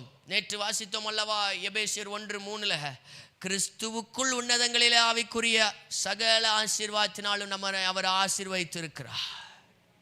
அவர் நம்மை அப்போ அவருக்குள் இருக்கிறது. அவருக்கு சமீபமானீர்கள் என்றால் அவருக்குள், அவரோடு கூட, அவருடைய மறைவில், உன்னதமானவரின் மறைவில் இருக்கிறவன் சர்வ வல்லவருடைய நிழலில் தங்குவான். ஆபத்தில் நானே அவனோடு இருந்து அவனை தப்புவித்து கனப்படுத்துவேன். அவர் தப்புவிக்கிற தெய்வம் மாத்திரமல்ல, அவர் தப்புவித்து கனப்படுத்துகிற கர்த்தராய் இருக்கிறார். உங்கள் ஆபத்து நாளில் நீங்கள் ஒன்று காரியத்தை சொல்லணும், அவருடைய இரத்தத்தால் நான் மீட்கப்பட்டவன். ஒரு ஆட்டுக்குட்டியினுடைய இரத்தத்தை நிலைக்காலில் பூசும் பொழுதே அந்த இரத்தத்தை கண்டு சங்கார தூதன் உள்ள வரமாட்டான்னா, இன்னைக்கு இயேசு கிறிஸ்துவனுடைய விலையேற பெற்ற இரத்தத்தினால மீட்கப்பட்ட உங்களுக்கும் எனக்கும் எத்தனை பாதுகாப்பு இருக்கிறது! எத்தனை பாதுகாப்பு இருக்கிறது! எத்தனை பாதுகாப்பு கர்த்தர் நமக்கு கொடுத்திருக்கிறார். வசனம் சொல்லுகிறது, என்னை நீதிமான் ஆக்குறவர் என் சமீபத்தில் இருக்கிறார். அவருடைய சமீபத்தில் நாம் இருக்கிறோம். அவர் நம் சமீபத்தில் இருக்கிறார். நம்மை நீதிமான் ஆக்குறவர் நம் சமீபத்தில் இருக்கிறார். ஏகமாய் நிற்போமாக. யார் எனக்கு எதிராளி? அவன் என்னிடத்தில் வரட்டும். எந்த பொல்லாத வல்லமையா இருந்தாலும், எந்த பொல்லாத பிசாசினுடைய கிரியைகளா இருந்தாலும், கர்த்தருக்கு சமீபமா இருக்கிற பிள்ளைகளுக்கு ஒரு நாளும் தோல்வியே இல்லை. ஹல்லேலூயா. தானியேல் கர்த்தருக்கு சமீபமா இருந்தார். ஒரு பெரிய ஒரு காரியம் என்னன்னா, 3 வேளை ஜெபிப்பார்.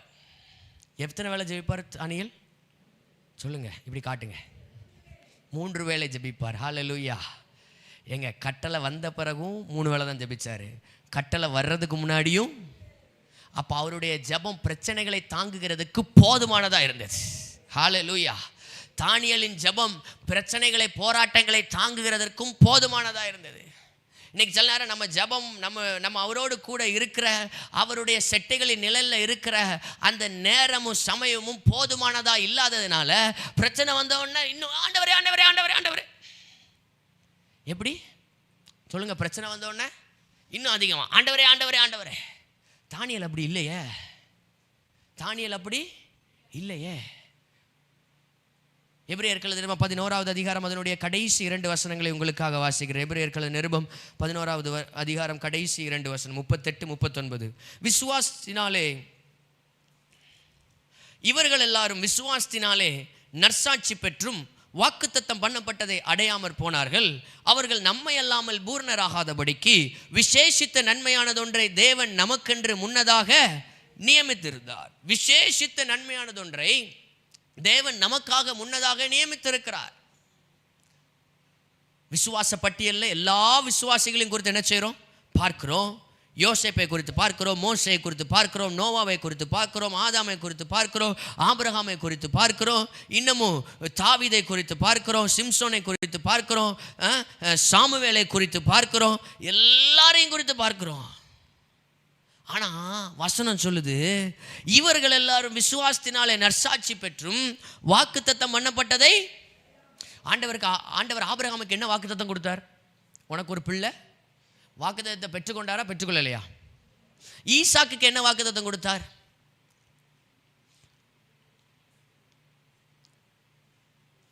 ஆபிரகாமு கொடுத்த அதே ஆசீர்வாதம். உன் சந்ததி ஆசீர்வதிக்கப்பட்டிருக்கும். உன்னை ஆசீர்வதிக்கிறவனை ஆசீர்வதிப்பேன், சபிக்கிறவனை. நடந்துச்சா நடக்கலையா? நடந்துச்சா நடக்கலையா? நிறைவேறிச்சு. சரி, மோசேக்கு என்ன வாக்குத்தத்தம் கொடுத்தார்? இஸ்ரவேல் ஜனங்களை நீ வெளியே கொண்டு வருவ. நடந்துச்சா நடக்கலையா? யோசுவாவுக்கு ஆண்டவர் வாக்குத்தத்தம் கொடுத்தாரு, அவர்களை கானானுக்குள்ளே கூட்டி கொண்டு போவாய். நடந்துச்சா நடக்கலையா? தாவீதுக்கு ஒரு வாக்குத்தத்தம் கொடுத்தாரு, உன் சந்ததியில இந்த சிங்காசனத்தில் உட்கார்றதுக்கு ஆள் இல்லாம இருக்கிறதே கிடையாது. வாக்குத்தத்தம் நிறைவேற்றா நிறைவேறலையா? அப்போ ஆண்டவர் இங்கே சொல்லியிருக்கிற இவர்கள் எல்லாரும் விசுவாசத்தினாலே நற்சாட்சி பெற்றும் வாக்குத்தத்தம் பண்ணப்பட்டதை அடையாமற் போனார். எதை அடையாமற் போனார்கள்? வாக்குத்தத்தம் பண்ணப்பட்ட கிறிஸ்துவை அவர்கள் அடையவில்லை. வாக்குத்தத்தம் பண்ணப்பட்ட கிறிஸ்துவை அவர்கள் பார்க்கவில்லை. வாக்குத்தத்தம் பண்ணப்பட்ட மேசியாவை, குமாரனாகிய கிறிஸ்துவை அவர்கள் பார்க்கவில்லை, அவர்கள் அடையவில்லை. அந்த ஆசீர்வாதத்தை அவர் சுதந்தரிக்கவில்லை. அந்த ஆசீர்வாதத்தில் அவர்களுக்கு பங்கில்லை.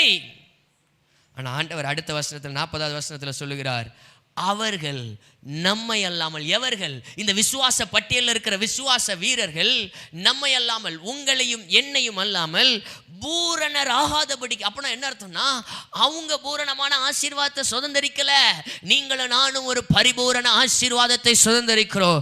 பூரணர் ஆகாதபடிக்கு விசேஷித்த நன்மையானதொன்றை தேவன் நமக்கென்று முன்னதாக நியமித்திருந்தார். ஹல்லேலூயா. அந்த விசேஷித்த நன்மைதான் வாக்குத்தத்தம் பண்ணப்பட்ட கிறிஸ்து.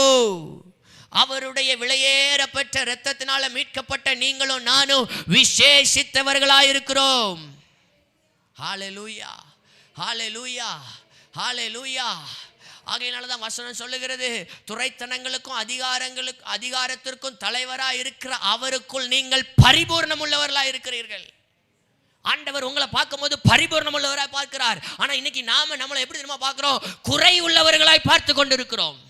ஆண்டவர் நம்மளை பார்க்கும்போது ஆசீர்வதிக்கப்பட்டவர்களாய் பார்க்கிறார். நம்ம என்ன தெரியுமா பார்க்கிறோம்?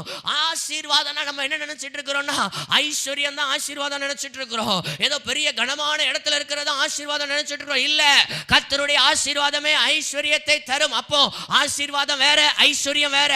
ஆசீர்வாதம் இருந்தா ஐஸ்வர்யம் வரும், ஐஸ்வர்யமா இருந்தாதான் ஆசீர்வாதம் இல்ல.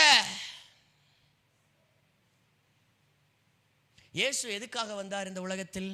அப்போஸ்தலர் 3வது அதிகாரம் கடைசி வசனம் சொல்கிறது. வேதத்தை திருப்பிக் கொள்ளலாம். அப்போஸ்தலர் 3வது அதிகாரம் கடைசி வசனம். தேவன் தம்முடைய பிள்ளையாகிய இயேசுவை எழுப்பி அவர் உங்கள் எல்லாரையும் உங்கள் பொல்லாங்குகளிலிருந்து விலக்கி உங்களை ஆசீர்வதிக்கும்படி. எதுக்கு? ஆசீர்வதிக்கும்படி தம்முடைய பிள்ளையாகிய இயேசுவை எழுப்பி முதலாவது உங்களிடத்திற்கே அவரை. அப்போ இயேசு வந்ததுடைய முதல் நோக்கமே என்னதான்? ஆசீர்வதிக்கிறதுக்கு. இயேசு வந்ததனுடைய ஒரு பிரதான நோக்கம், முதல் நோக்கம் அல்ல, ஒரு பிரதான நோக்கம் நம்மை ஆசீர்வதிக்கிறதற்கு, நம்மை ஆசீர்வதிக்கிறதுக்கு.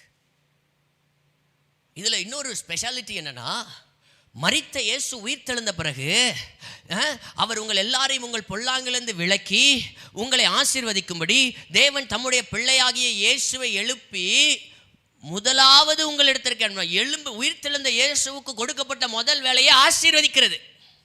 பக்கத்தில் பார்த்து சொல்லுங்க, உயிர்த்தெழுந்த இயேசுவுக்கு பிதா கொடுத்த முதல் வேலை உங்களை என்னை ஆசீர்வதிக்கிறது.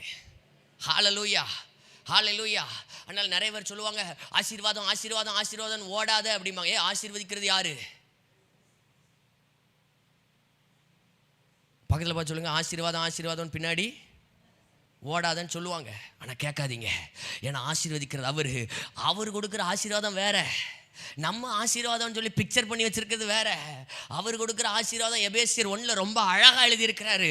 4வது வசனத்துலேருந்து 14வது வசனம் வர ரட்சிப்பை கொடுக்கிறாரு, மீட்பை கொடுக்கிறார், கிருபையை பெருக பண்ணுகிறார், ஞானத்தை கொடுக்கிறார். மாத்திரமல்ல பரிசுத்த ஆவியானவரை கொடுக்கிறார். அது மாத்திரமல்ல அந்த ரட்சிப்பை பரிசுத்த ஆவியானவரால் நீங்கள் முத்திரை போடப்பட்டிருக்கிறோம். ஆவியானவர் நம்ம we are justifiedன்னு சீல் பண்றாரு. மாத்திரமல்ல அந்த ரட்சிப்புக்கு அவரே கேரண்டி கொடுக்கிறார், அச்சாரமா இருக்கிறார். நம்முடைய ஆவியுடனே கூட பரிசுத்த ஆவியானவர் சாட்சி கொடுக்கிறான்னு சொல்லி வாசிக்கிறோம். இதுதாங்க ஆசீர்வாதம். இந்த ஆசீர்வாதம் தான் மற்ற ஆசீர்வாதங்களை நம்முடைய வாழ்க்கையில் கொண்டு வரும், உலக பிரகாரமான ஆசீர்வாதங்களை கொண்டு வரும். இன்னைக்கு நமக்கு ஆசீர்வாதத்தை குறித்த ஒரு சரியான பார்வை இல்லாததுனால, ஒரு சரியான காரியம் இல்லாததுனால நிறைய பேர் என்ன சொல்லுவாங்கன்னா, ஆசீர்வாதம் ஆசீர்வாதம் ஆசீர்வாதம்னு பின்னாடி ஓடாதீங்கன்னு. That is not blessing. The blessing salvation, blood of Jesus, அதுதான் ஒரு பெரிய ஆசீர்வாதம். அதனால நான் சொல்றேன், ஆசீர்வாதத்துக்கு பின்னாடி ஓடுங்க. எந்த ஆசீர்வாதத்துக்கு பின்னாடி? அவருடைய இரத்தத்திற்கு பின்னாடி, அவருடைய ரட்சிப்பை தேடி. நான் ரட்சிக்கப்பட்டேன், ரட்சிக்கப்படுகிறேன், ரட்சிக்கப்படுவேன். 3 நம்முடைய வாழ்க்கையில் இருக்கும். நீதிமானாக்கப்படுதல், பரிசுத்தமாக்கப்படுதல், மகிமைப்படுத்தப்படுதல். 3க்கும் நீங்களும் நானும் தகுதியுள்ளவர்களாக இருக்கிறோம். நீதிமானாக்கப்படுதல், கழுவப்பட்ட உடனே நீதிமானாக்கப்படுறோம். அடுத்து பரிசுத்தமாக்கப்படுதல். இது 100% அவருடைய வருகையின் நாளில் இல்லை, நம்முடைய மரணத்தின் நாளில் நிறைவேற்றப்படும் பொழுது மகிமைப்படுத்தப்படுவோம். ரட்சிக்கப்பட்டேன், ரட்சிக்கப்படுகிறேன், ரட்சிக்கப்படுவேன். இதுதாங்க ஆசீர்வாதம். இந்த ரட்சிப்பு தான் அவர் கொடுத்த பெரிய ஆசீர்வாதமாக இருக்கிறது. இந்த ஆசீர்வாதத்துக்கு நீங்களும் நானும் சமீபமாக இருக்கிறோம். இந்த ஆசீர்வாதத்தின் நிழலில் நீங்களும் நானும் இருக்கிறோம். ஆண்டவருக்கு சமீபமாய் வந்ததுனால இந்த ஆசீர்வாதத்தை நீங்களும் நானும் பெற்ற சந்ததியாக இருக்கிறோம். ஆகவே நீங்கள் தைரியமாய் சொல்லலாம், நான் ஆசீர்வதிக்கப்பட்டவன், நான் ஆசீர்வதிக்கப்பட்டவள். கர்த்தரை தேடுகிறவர்களுக்கு ஒரு நன்மையும் குறைவுபடாது. கர்த்தர் எந்த காரியமும் குறைவில்லாமல் நம்ம நடத்துகிறார். ஆமாவா இல்லையா? ஆமாவா இல்லையா? அப்படியே குறையே இருந்தாலும் அப்பாவை விட்டு கொடுக்கலாமா?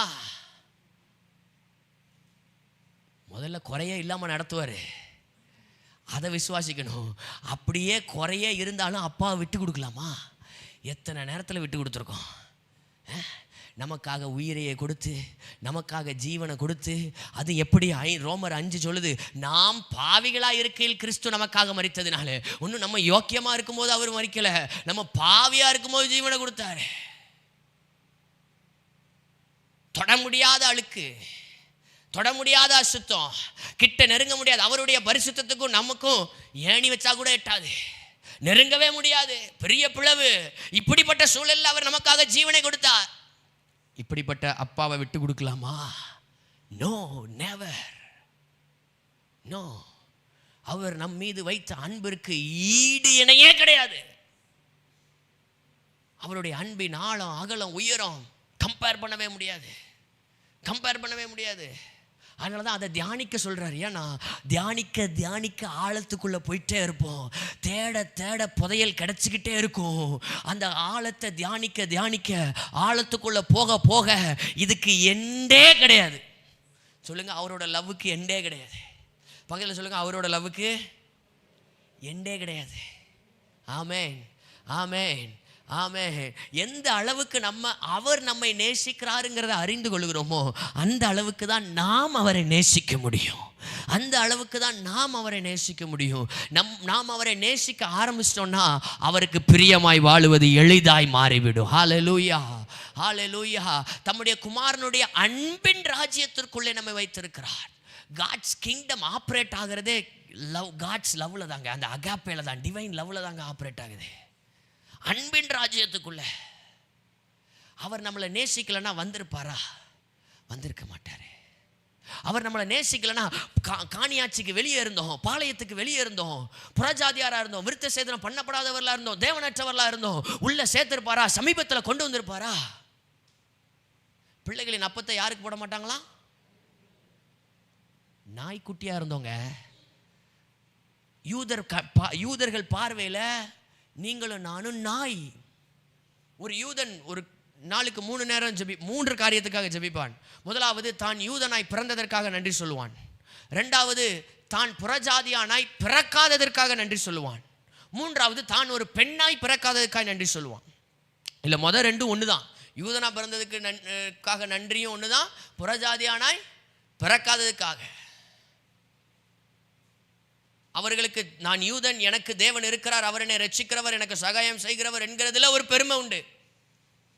ஆண்டவர் அதை உடைச்சி உங்களே என்னையும் சமீபமாக்கினார். எத்தனையோ யூதர்களுக்கு இயேசுவை தான் மேசியான்னு இன்னைக்கு வர தெரியாது.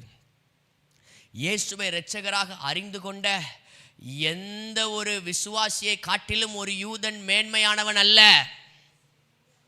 ஒருவேளை இன்னைக்கு நம்மளுடைய பிக்சர் எப்படி இருக்குன்னா, ஆண்டவர் அந்த இஸ்ரவேல் ஜனங்களை என்னதான் இருந்தாலும், எத்தனை முறை அந்த இஸ்ரவேல் தேசத்தின் மீது போர் தொடுக்கப்பட்டாலும் இஸ்ரவேல் தேசத்தை கர்த்தர் நல்லா அது தேவனுடைய தரிசனம், தீர்க்க தரிசனம், அந்த வார்த்தை எல்லாம் அந்த தேசத்தின் மீது இருக்கிறது. பார்க்கிறார்கள். அப்போ நம்மை விட யூதர்கள் யார் தான் பெரிய ஆட்கள் நினைச்சு கொண்டிருக்கிறோம். No no no no no no no. இயேசுவை சொந்த இரட்சகராக ஏற்றுக்கொண்ட எந்த ஒரு சாதாரண மனிதனை காட்டிலும் ஒரு யூதன் மேற்பட்டவன் அல்ல. அதுதான் ரொம்ப தெளிவாக இங்கே எபிரேயர் 11 வாசிச்சோமே. நம்மை அல்லாமல் அவர்கள் பூர்ணராகாதபடிக்கு விசேஷித்த நன்மையானதொன்றை தேவன் நமக்காக முன்னதாக நியமித்து இருக்கிறார். இன்னும் சொல்லணும்னா, தாவீதை காட்டிலும், யோசேப்பை காட்டிலும், யோசுவாவை காட்டிலும், மோசேயை காட்டிலும் ஆசீர்வதிக்கப்பட்ட சந்ததியாய் கர்த்தர் உங்களை என்னையும் வைத்திருக்கிறார். ஆமென்.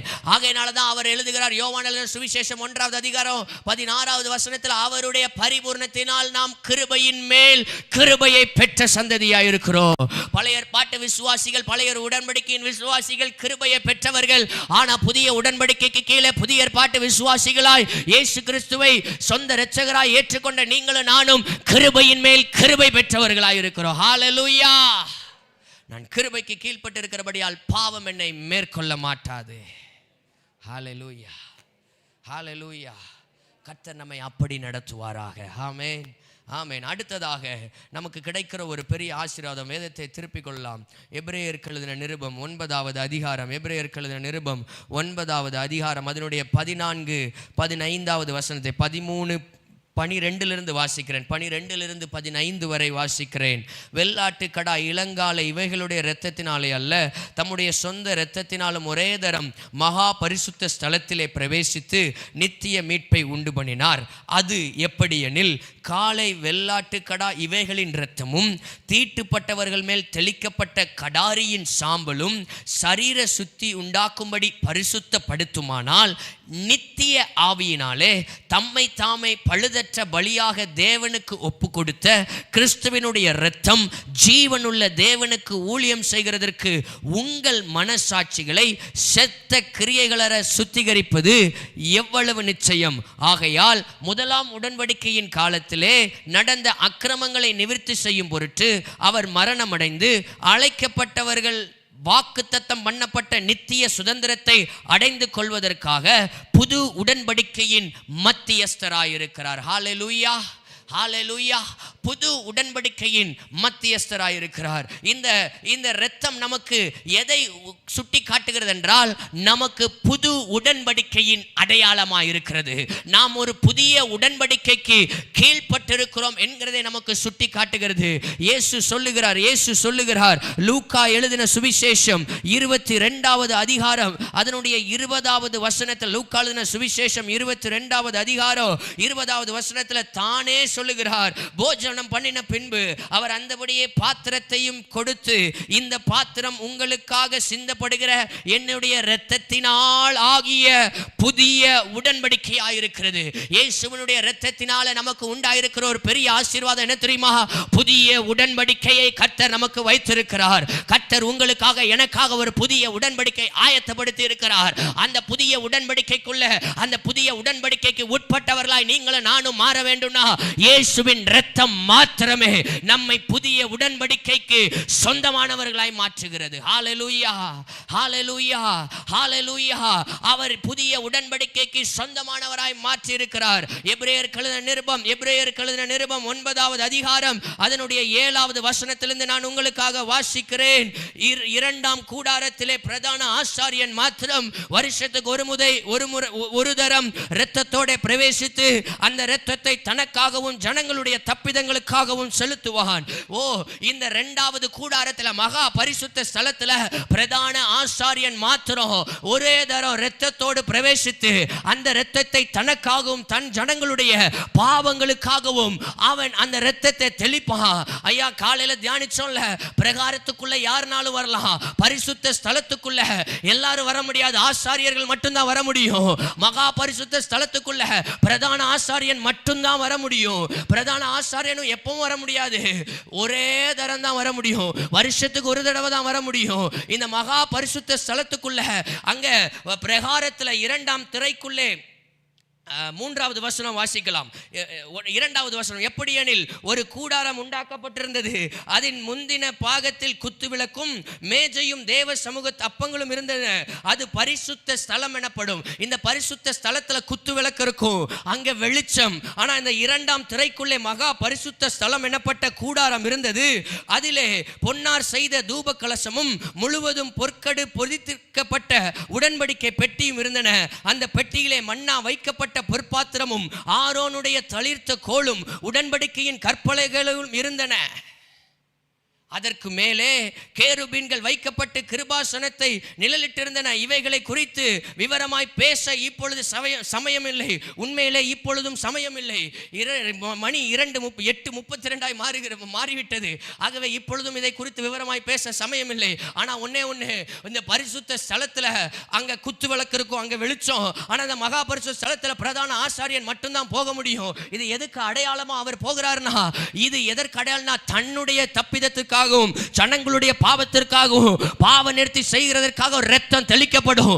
அந்த இரத்தம் எங்க தெளிக்கப்படும்னா, இந்த மகா பரிசுத்த ஸ்தலத்தில் வெளிச்சம் கிடையாது, இருள் தான் இருக்குது. இந்த இருளிலே இந்த இரத்தம் தெளிக்கப்படும். இயேசு சிலுவையில் கடைசி 3 மணி நேரம் கார் இருளில் தொங்கினார், பிரதான ஆசாரியனாய் தொங்கினார். அந்த கார் இருளில் அவருடைய இரத்தமும் தண்ணீரும் ஒரு சொட்டு இரத்தம் கூட இந்த சரீரத்தில் இல்லாத அளவுக்கு அவருடைய இரத்தம் இந்த பூமியில சிந்தப்பட்டது. அந்த இரத்தத்தினாலே புதிய உடன்படிக்கை அவர் உங்களுக்கும் எனக்கும் ஏற்படுத்தி இருக்கிறார். ஹல்லேலூயா, ஹல்லேலூயா. பூமி முழுவதும் காரிருள் மூடினது. இந்த பூமி முழுவதும் மகா பரிசுத்த ஸ்தலமாய் மாறினது.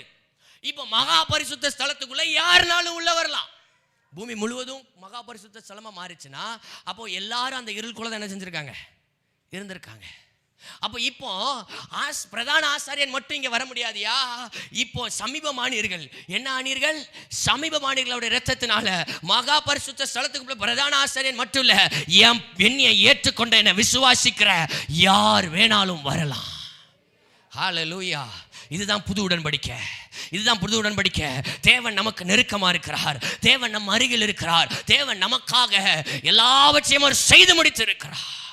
இந்த புது உடன்படிக்கையில் எபிரேயர் நிருபம் 8வது அதிகாரம் 12வது வசனத்தை நான் உங்களுக்காக வாசிக்கிறேன். ஏனெனில் நான் அவர்கள் அநியாயங்களை கிருபையாய் மன்னித்து அவர்கள் பாவங்களையும் அக்கிரமங்களையும் இனி நினையாமல் இருப்பேன் என்று கர்த்தர் சொல்லுகிறார். புது உடன்படிக்கை என்று அவர் சொல்லுகிறதுனாலே முந்தினதை பழமையாக்கினார், பழமையானதும் நாள் பட்டதுமா இருக்கிறது, உருவழிந்து போக காலம் சமீபித்து இருக்கிறது. புது ரசத்தை புது துருத்தில தாங்க வைக்கணும். புதிய உடன்படிக்கைக்கு உட்பட்டவர்களாக இருந்துகிட்டு புதிய உடன்படிக்கையை பார்க்காம இன்னும் பழைய உடன்படிக்கையை பார்த்துக்கிட்டு இருந்தோம்னா ரசமும் சிந்திப்போம், துருத்தியும் கெட்டுப்போம். இன்னைக்கு ஏன் சில நேரம் நம்முடைய வாழ்க்கையில சில ஆசீர்வாதங்கள், சில நன்மைகள், ஏன் ஆவிக்குரிய வாழ்க்கையில ஒரு ஜெயமுள்ள வாழ்க்கை வாழ முடியல? எங்க புது துருத்தில புது ரசம் இருக்கணுங்க. பழசையும் புதுசையும் என்ன செய்யக்கூடாது, போட்டு மிக்ஸ் பண்ணக்கூடாது.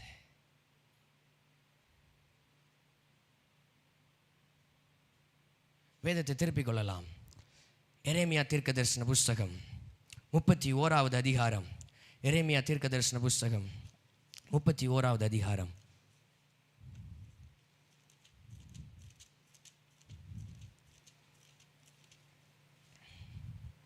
31வது வசனத்திலிருந்து வாசிக்கிறேன். இதோ நாட்கள் வரும் என்று கர்த்தர் சொல்லுகிறார், அப்பொழுது இஸ்ரவேல் குடும்பத்தோடும் யூதா குடும்பத்தோடும் புதிய உடன்படிக்கை பண்ணுவேன். நான் அவர்கள் பிதாக்களை எகிப்து தேசத்திலிருந்து அழைத்து வர கைப்பிடித்த நாளிலே அவர்களோட பண்ணின உடன்படிக்கையின் படி அல்ல. அவர்களோடு நான் கைப்பிடித்த நாளிலே சீனாய் மலையிலே பண்ணின அந்த உடன்படிக்கையின் படி அல்ல, அந்த உடன்படிக்கையின் படி அல்ல. ஏனெனில் நான் அவர்களுக்கு நாயகராயிருந்தும் அந்த என் உடன்படிக்கை அவர்கள் மீறி அவமாக்கி போட்டார்களே என்று கர்த்தர் சொல்லுகிறார். பழைய உடன்படிக்கையின் படி அல்ல, புதிய உடன்படிக்கையை உண்டு பண்ண போகிறேன். ஆண்டவர் பழைய உடன்படிக்கை அல்லன்னு எழுதல, பழைய உடன்படிக்கையின் படி அல்ல. நல்லா கவனிச்சு பக்கத்தில் பார்த்து சொல்லுங்க, பழைய உடன்படிக்கையின் படி அல்ல. பக்கத்தில் சொல்லுங்க.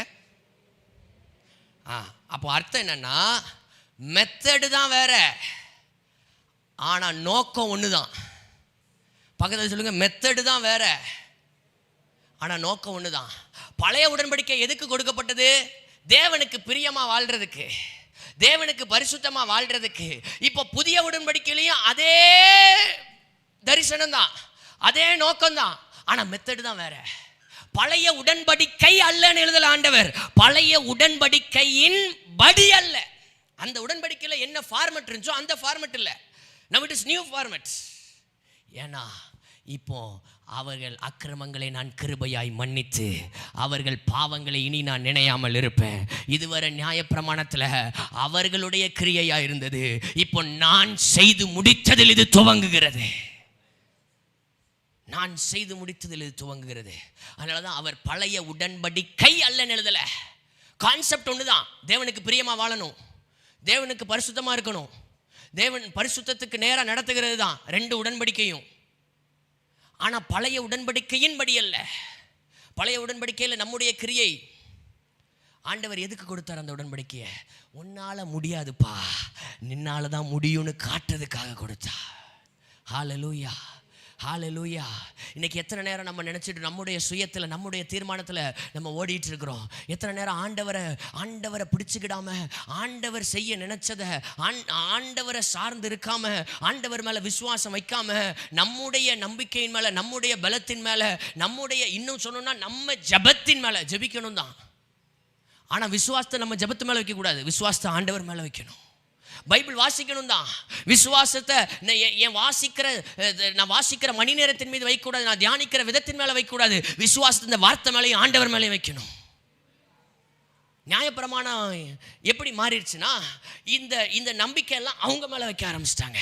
இந்த நம்பிக்கையெல்லாம் தேவன் மேலே வைக்கிறது. நியாயப்பிரமாணம் தேவனுக்கு நேராக திருப்புறதுக்கு பதிலாக இவங்க என்ன ஆரம்பிச்சிட்டாங்கன்னா, சட்டத்திட்டங்களை மாற்ற ஆரம்பிச்சிட்டாங்க.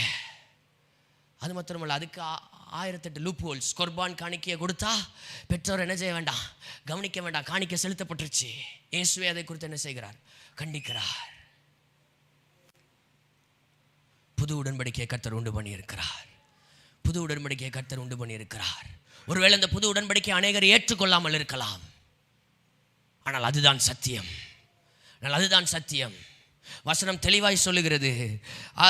அடுத்தது அவர் சொல்லுகிறார், அந்நாட்களுக்கு பிற்பாடு 33வது வசனம், அந்நாட்களுக்கு பிற்பாடு நான் இஸ்ரவேல் குடும்பத்தாரோட பண்ணப்படுகிற உடன்படிக்கையாவது, நான் என் நியாய பிரமாணத்தை அவர்கள் உள்ளத்திலே வைத்து அதை அவர்கள் இருதயத்திலே எழுதி, நான் அவர்கள் தேவனாயிருப்பேன், அவர்கள் என் ஜனமாயிருப்பார்கள். இப்போ வார்த்தையை எங்க வைக்கிறார்னா உள்ளத்தில் வைக்கிறார். வார்த்தையானவர் மகிமையின் நம்பிக்கையாய் நமக்குள்ளே வருகிறார். புது உடன்படிக்கையினுடைய பெரிய நோக்கம் என்ன தெரியுமா? Christ in me is the hope of glory. நியாய பிரமாணத்தை உள்ளத்தில் வைத்து நான் வார்த்தையானவர் எனக்குள்ள வந்து வாழ்றார். பழைய உடன்படிக்கையில் கிறிஸ்து அவர்களுக்குள்ளே இல்லை, பரிசுத்த ஆவியானவர் அவர்களோடு இருந்தார், அவர்கள் மீது வந்து இறங்கினார் இருக்கு, ஆனா அவர்களுக்குள்ளே வாசம் பண்ணவில்லை. ஆனால் இப்போ புதிய உடன்படிக்கையில் இயேசு நமக்குள்ள இருக்கிறார். இந்த உலகத்தில் இருக்கிறவனிலும் உங்களுக்குள்ள இருக்கிற இயேசு பெரியவர். உலகத்தில் இருக்கிறவனிலும் உங்களுக்குள்ள இருக்கிற இயேசு பெரியவர். இதுதான் புது உடன்படிக்கை. இந்த புது உடன்படிக்கையை குறித்து இயேசு பேசும்போதே 4 பேர் எந்திச்சு வெளியே போனாங்க. வேதத்தை திருப்பிக்கலாம். யோவான் எழுதின சுவிசேஷம் 6வது அதிகாரம், யோவான் எழுதின சுவிசேஷம் 6வது அதிகாரம் 54வது வசனத்தை வாசிக்கிறேன். இயேசு 6வது அதிகாரத்தில் அநேக போதனைகளை பேசிக் கொண்டிருக்கிறார். அங்கே என் மாம்சத்தை புசித்து என் இரத்தத்தை பண்ணுகிறவனுக்கு நித்திய ஜீவன் உண்டு, நான் அவனை கடைசி நாளிலே எழுப்புவேன். என் மாம்சம் மெய்யான போஜனமாக இருக்கிறது, என் இரத்தம் மெய்யான பானமாக இருக்கிறது. என் மாம்சத்தை புசித்து என் இரத்தத்தை பானம் பண்ணுகிறவன் என்னிலே நிலைத்திருக்கிறான், நானும் அவனிலே. புது உடன்படிக்கை என்பது நம்மை நிலைத்திருக்க செய்யும். பழைய உடன்படிக்கையில் ஒருவேளை அவங்களால நிலைச்சு நிற்க முடியாமல் போயிடுச்சு. ஆனால் இப்போ புது உடன்படிக்கையை கர்த்தர் உண்டு பண்ணது காரணமே நிலைச்சு நிற்கிறதுக்காக. பழைய உடன்படிக்கையில் நீதிமான் 7 தினம் விழுந்தாலும் எழும்புவான். ஆனால் இங்கே ஆண்டவர் நிலைச்சு நிற்க வைக்கிறார். அதனால தான் நீங்கள் பார்க்கலாம், நியாயாதிபதிகளில் ஆவியானவருடைய கிரியை அதிகமாக பார்க்கலாம், அப்போஸ்தலர் நடவடிக்கைகள்லையும் ஆவியானவருடைய கிரியை அதிகமாக பார்க்கலாம். பழைய ஏற்பாட்டின் அப்போஸ்தலர் நடவடிக்கைகளில் நியாயாதிபதிகள்னே சொல்லலாம், நிறைய ஆவியானவருடைய கிரியை பார்க்கலாம், அப்போஸ்தலர் நடவடிக்கைகளையும் பார்க்கலாம். ஆனால் நியாயாதிபதியில் ஆவியானவரால் பயன்படுத்தப்பட்ட அநேகர் விழுந்து போனார்கள். ஆனால் அப்போஸ்தலர் நடவடிக்கைகளில் ஆவியானவரால் பயன்படுத்தப்பட்டவர்கள் விழவில்லை, அவர்கள் எழுந்து நிமிர்ந்து நின்றார்கள். அதுதாங்க பழைய உடன்படிக்கைக்கும் புதிய உடன்படிக்கைக்கும் உள்ள வித்தியாசம். இப்போ இயேசு இதெல்லாம் பேசுறாரு. வாசிங்க 66வது வசனம், யோவான் 6:66. அது முதல் அவருடைய சீஷரில் அநேகர் அவருடனே கூட நடவாமல் பின்வாங்கி போனார்கள். இப்போ இயேசு புது உடன்படிக்கையை குறித்து பேசும்போதே பாதி பேர் எங்கே போயிட்டாங்க? இது என்ன செய்யாது, லைக் படாதுன்னு பின்னாடி போயிட்டாங்க. பின்வாங்கி போனார்கள். அப்பொழுது இயேசு 12 நோக்கி, நீங்களும் போய்விட மனதா இருக்கிறீர்களோ? சீமோன் பேதுரு அவருக்கு பிரதியுத்தரமாக, ஆண்டவரே, யாரிடத்தில் போவோம்? நித்திய ஜீவ வசனங்கள் உம்மிடத்தில் உண்டே. There is an eternal life in this new covenant. ஒரு நித்திய ஜீவன் இந்த புதிய உடன்படிக்கையில் இருக்கிறது. அவருடைய இரத்தத்தால் உண்டான இந்த புதிய உடன்படிக்கையில் ஒரு மகத்துவமான மகிமை இருக்கிறது. அதே தான் அப்போஸ்தலனாகிய பவுல் ரொம்ப அப்பட்டமாக எழுதுகிறார் 2 கொரிந்தியர் 3வது அதிகாரத்தில். 2 கொரிந்தியர் கடைசியாக நாம் முடித்து விடலாம். 2 கொரிந்தியர் 3வது அதிகாரத்திற்கு நேராய் நம்முடைய வேதத்தை நாம் திருப்பிக் கொள்ளலாம். 2 கொரிந்தியர் 3வது அதிகாரம் 6வது வசனத்திலிருந்து நான் உங்களுக்காக வாசிக்கிறேன். புது உடன்படிக்கையின் ஊழியக்காரராய் இருக்கும்படி அவரே எங்களை தகுதியுள்ளவராக்கினார். அந்த புது உடன்படிக்கை எழுத்துக்குரியதாயிராமல் ஆவிக்குரியதாய் இருக்கிறது. எழுத்து கொள்ளும் ஆவியோ யார் சொல்றா?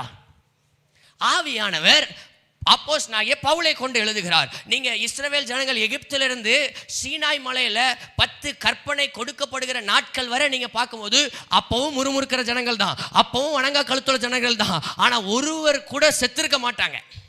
எகிப்துக்கு வெளியே வந்ததிலிருந்து சீனாய் மலை வரை நீங்க பார்த்தீங்கன்னா ஒருவர் கூட செத்திருக்க மாட்டாங்க. ஆனால் இப்போ மோசே சீனாய் மலையில் 40 நாள் ஏறிட்டு எழுத்து 10 கட்டளையை வாங்கிட்டு இறங்குறாரு. 3000 பேர் என்ன செய்றாங்க? பட்சிக்கப்படுறாங்க. ஆவி உயிர்ப்பிக்கிறது. அப்போஸ்தலர் 2வது அதிகாரத்தில் பரிசுத்த ஆவியானவர் ஊற்றப்படுகிறார். பரிசுத்த ஆவியில நிரம்பி பேதுரு எழும்பி பிரசங்கம் பண்ணுகிறார். 3000 பேர் ரட்சிக்கப்படுறாங்க. ஹalleluya, ஹalleluya. எழுத்து கொள்ளும் ஆவியோ உயிர்ப்பிக்கிறது. எழுத்துக்களினால் எழுதப்பட்டு கற்களில் பதிந்திருந்த மரணத்துக்கு ஏதுவான ஊழியத்தை செய்த, நான் சொல்லலைங்க, மரணத்துக்கு ஏதுவான ஊழியம்னு யார் சொல்லலை? ஆஸ்பான் சொல்லலை, அப்போஸ்தலனாகிய பவுலை கொண்டு பரிசுத்த ஆவியானவர் சொல்லுகிறார். மரணத்துக்கு ஏதுவான இந்த வசனம்லாம் நமக்கு சில நேரம் என்ன செஞ்சிருது? மறந்துடுது. மரணத்துக்கு ஏதுவான ஊழியத்தை செய்த மோசையினுடைய முகத்தில் மகிமை பிரகாசனம் உண்டானபடியால் இஸ்ரவேல் புத்திரர் அவன் முகத்தை நோக்கி பார்க்க கூடாது இருந்தார்களே, ஒளிந்து போகிற நான் சொல்லலை, அப்போஸ்தலனாகிய பவுலை கொண்டு பரிசுத்த ஆவியானவர் சொல்லுகிறார். ஒளிந்து போகிற மகிமையுடைய அந்த ஊழியம் அப்படிப்பட்ட மகிமை உள்ளதா இருந்தால் ஆவிக்குரிய ஊழியம் அதிக மகிமை உள்ளதா இருக்கும். ஹalleluya. பரிசுத்த ஆவியினுடைய அபிஷேகத்தை பெற்றுக்கொண்ட நீங்களும் நானும் அதிக மகிமை உள்ள ஊழியத்தை செய்கிறதற்காக, அதிக மகிமை உள்ள காரியத்தை இந்த தேசத்தில் நடப்பிக்கிறதற்காக அழைக்கப்பட்டவர்கள். ஆக்கினை தீர்ப்பு கொடுக்கும் ஊழியம் மகிமை உள்ளதா இருந்தால் நீதியை கொடுக்கும் ஊழியம் அதிக மகிமை உள்ளதா இருக்குமே. இப்படியாக மகிமை பெற்றிருந்த அந்த ஊழியம் இந்த ஊழியத்திற்கு உண்டாயிருக்கிற சிறந்த மகிமைக்கு முன்பாக மகிமைப்பட்டது அல்ல. ஹalleluya. இது என்ன மகிமை? பழைய உடன்படிக்கையின் மகிமைக்கும் புதிய உடன்படிக்கை மகிமைக்கும் உள்ள வித்தியாசம் என்ன மகிமை? இது என்ன மகிமை? என்ன மகிமை தெரியுமா? பழைய உடன்படிக்கையில் இறங்கின மகிமை, ஆசரிப்பு கூடாரத்தில் ஒரு மகிமை இருந்துச்சுல்ல, அந்த மகிமை. சாலமோனுடைய தேவாலயத்தில் ஒரு மகிமை இறங்குச்சுல்ல, அந்த மகிமை. மோசே ஆசரிப்பு கூடாரத்துக்குள்ள பிரவேசிக்க முடியாமல் இருந்துச்சுல்ல, அந்த மகிமை தான் ஒளிந்து போகிற மகிமையா. அது தேவனுடைய மகிமை தான், அது தேவனால் வந்தது தான். ஆனால் இங்கே அப்போஸ்தலனாகிய பவுல் ஆவியானவரை கொண்டு அப்போஸ்தலனாகிய பவுலை கொண்டு பரிசுத்த ஆவியானவர் எழுதுகிறார், அது ஒளிந்து போகிற மகிமையா. இப்போ நமக்கு கிடைத்திருக்கிற சிறந்த மகிமை என்ன தெரியுமா? யோவான் எழுதின சுவிசேஷம் 17வது அதிகாரம், யோவான் எழுதின சுவிசேஷம் 17வது அதிகாரம் 22வது வசனம். நாம் ஒன்றாயிருக்கிறது போல அவர்களும் ஒன்றாயிருக்கும்படி நீர் எனக்கு தந்த மகிமையை நான் அவர்களுக்கு கொடுத்தேன். புது உடன்படிக்கையின் மகிமை குமாரனாகிய கிறிஸ்துவில் இருந்த மகிமை. இது ஆசரிப்பு கூடாரத்தில் இறங்கின மகிமை கிடையாது, இது தேவாலயத்தில் இறங்கின மகிமை கிடையாது, மோசேயினுடைய முகத்தில் பிரகாசிச்ச மகிமை கிடையாது. இது குமாரனாகிய கிறிஸ்துவில் இருந்த மகிமை உங்களுக்குள்ளும் எனக்குள்ளும் இருக்கிறது. எப்பொழுது இயேசு நமக்குள்ளே வருகிறாரோ, எப்பொழுது இயேசு நமக்குள்ளே இருக்கிறாரோ, அன்றைக்கு இந்த மகிமை வெளிப்பட ஆரம்பிக்கிறது. இயேசுவை அறிய அறிய, இயேசுவை குறித்து பேச பேச, இயேசுவின் நாமத்தை பறை சாற்ற சாற்ற, இயேசுவுக்கு பிரியமாய் வாழ வாழ நம்முடைய வாழ்க்கையில் இந்த மகிமை வெளிப்படும். கிறிஸ்துவானவர் மகிமையின் நம்பிக்கையாய் உங்களுக்குள் இருப்பதை அந்த ரகசியம். நம்ம எல்லாரும் எழுந்து நிற்கலாம்.